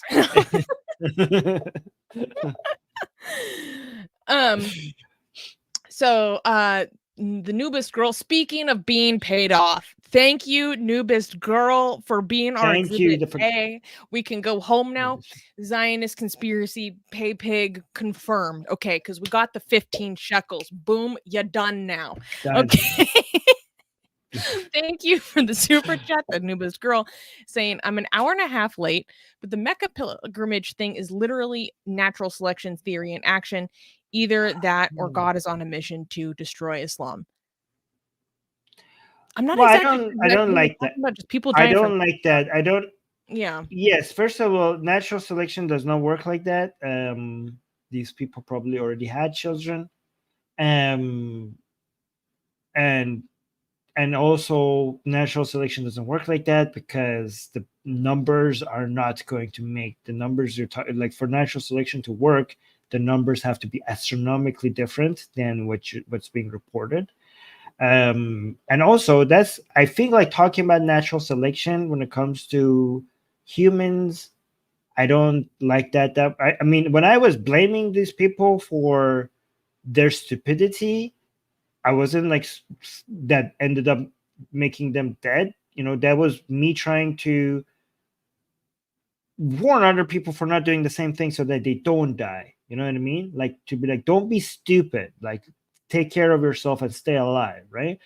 When we're talking about natural selections in humans, to me, it comes off as if we're celebrating their death, and I want to make sure that we don't do that, right? So when I was like saying like this was not Saudi's government's fault, it was their own fault. It was not my attempt to say that they got what they deserved. It was to say that, hey, people, don't be like this. See this as a warning. Don't be this stupid. Like that's a message that, you know, don't cut corners when it comes to your health and safety, right?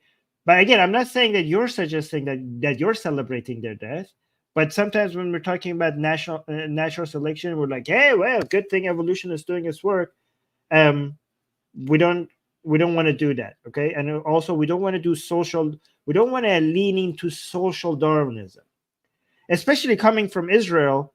Social Darwinistic mindsets is exactly what killed 6 million Jews during World War II, right? So Yeah. just let's just be careful not to have that mindset, okay? That we want to, because Darwinism and evolution is how nature works. It's not how humans should operate.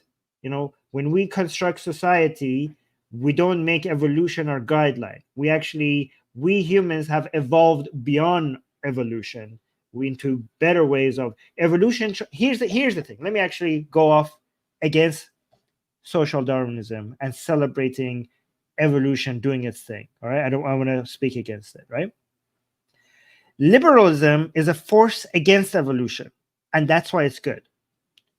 Because evolution, metaphorically, because evolution doesn't have any purpose, it doesn't have any desires, it doesn't have any goals, because it's not intelligent, right? But metaphorically, if we could simplify what evolution is, and it's the survival of the fittest and the elimination of the weakest, right? Liberalism is the very exact opposite, and we are better for it. Okay? Liberalism is the protection of the weakest, right? Liberalism is to get strong for the purpose of protecting the weakest. We know evolution is right, but we don't use it as a model. We, in fact, do the opposite. We don't look into nature and try to copy it when it comes to structuring our society. We just see it as a reality. Trying to copy evolution as a way to structure our society is almost like just pushing people to the ground, saying like, well, law of gravity is a force of nature. That's why I'm pushing people so that they could fall, because I want to submit, because I want everything must fall, everything must go down. Like, what the hell are you talking about? Imagine pushing people off rooftop because you want to make sure that gravity is a source of your morality. Trying to make evolution a source of your morality, just like the Nazis did, is kind of like, hey, well, the theory of gravity is the thing, so let's push people off rooftops.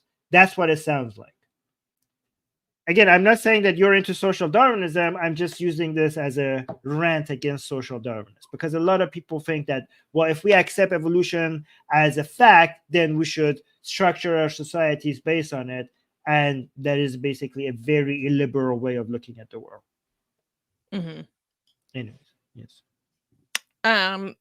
And we got a comment from John, and this is following up on our last segment when you were talking about the Iran-Iraq war, saying, interesting, PTSD treatment must be non-existent in the Islamic Republic of Iran.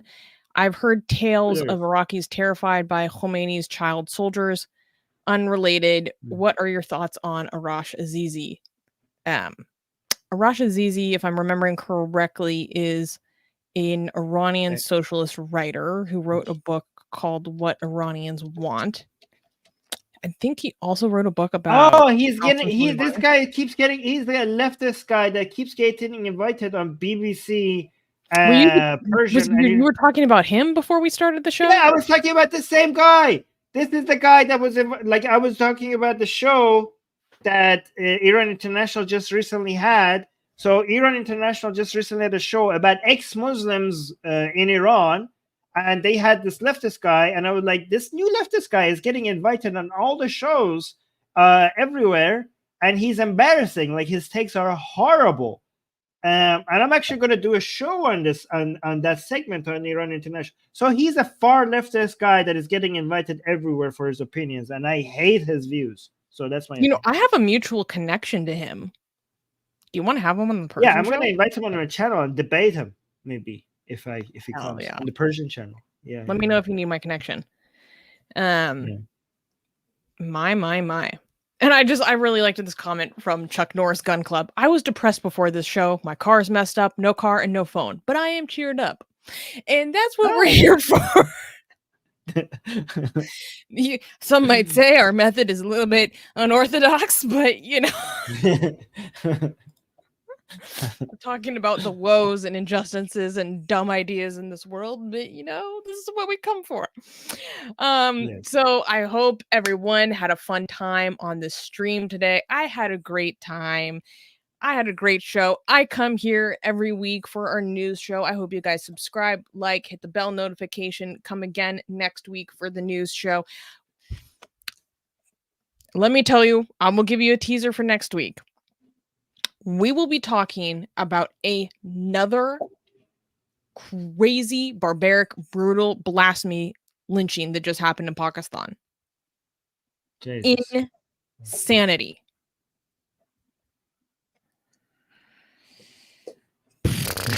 And I'm just gonna leave it at that because I gotta give you guys a reason to come back next weekend, right? Okay, so we this week we managed to not have any tragic events, so we didn't have to suffer through that. But next week we're going back to tragic events. We talked about people dying in Mecca, but this is a different. We did level.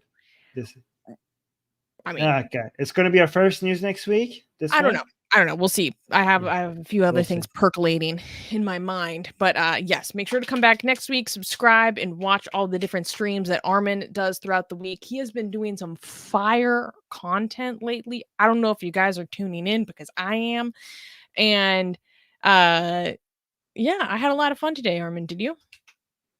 Yes, of course. Every time I look forward, this is the main event of the week that I wait for every week. All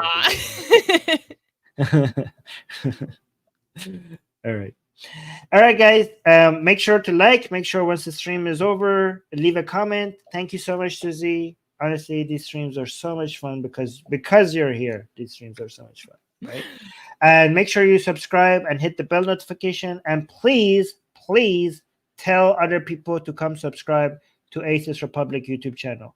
None of what I said cost you anything. I know we got a lot of financial support today. Thank you all the people who used super chats, became members, used the PayPal link in the description, all the people who want to buy us out, all the Zionists that want to control our narratives on this channel. Well, thank you all for your financial support.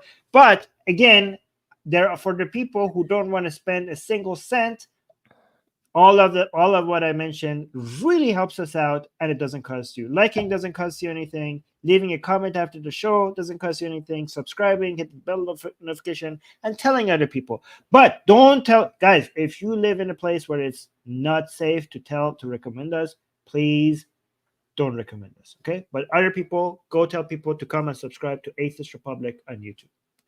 All right. Oh, somebody's saying Eshrin. Like you guys. Aw. Like, yes, you know what that means. Okay. All right, guys. Till next show. Bye.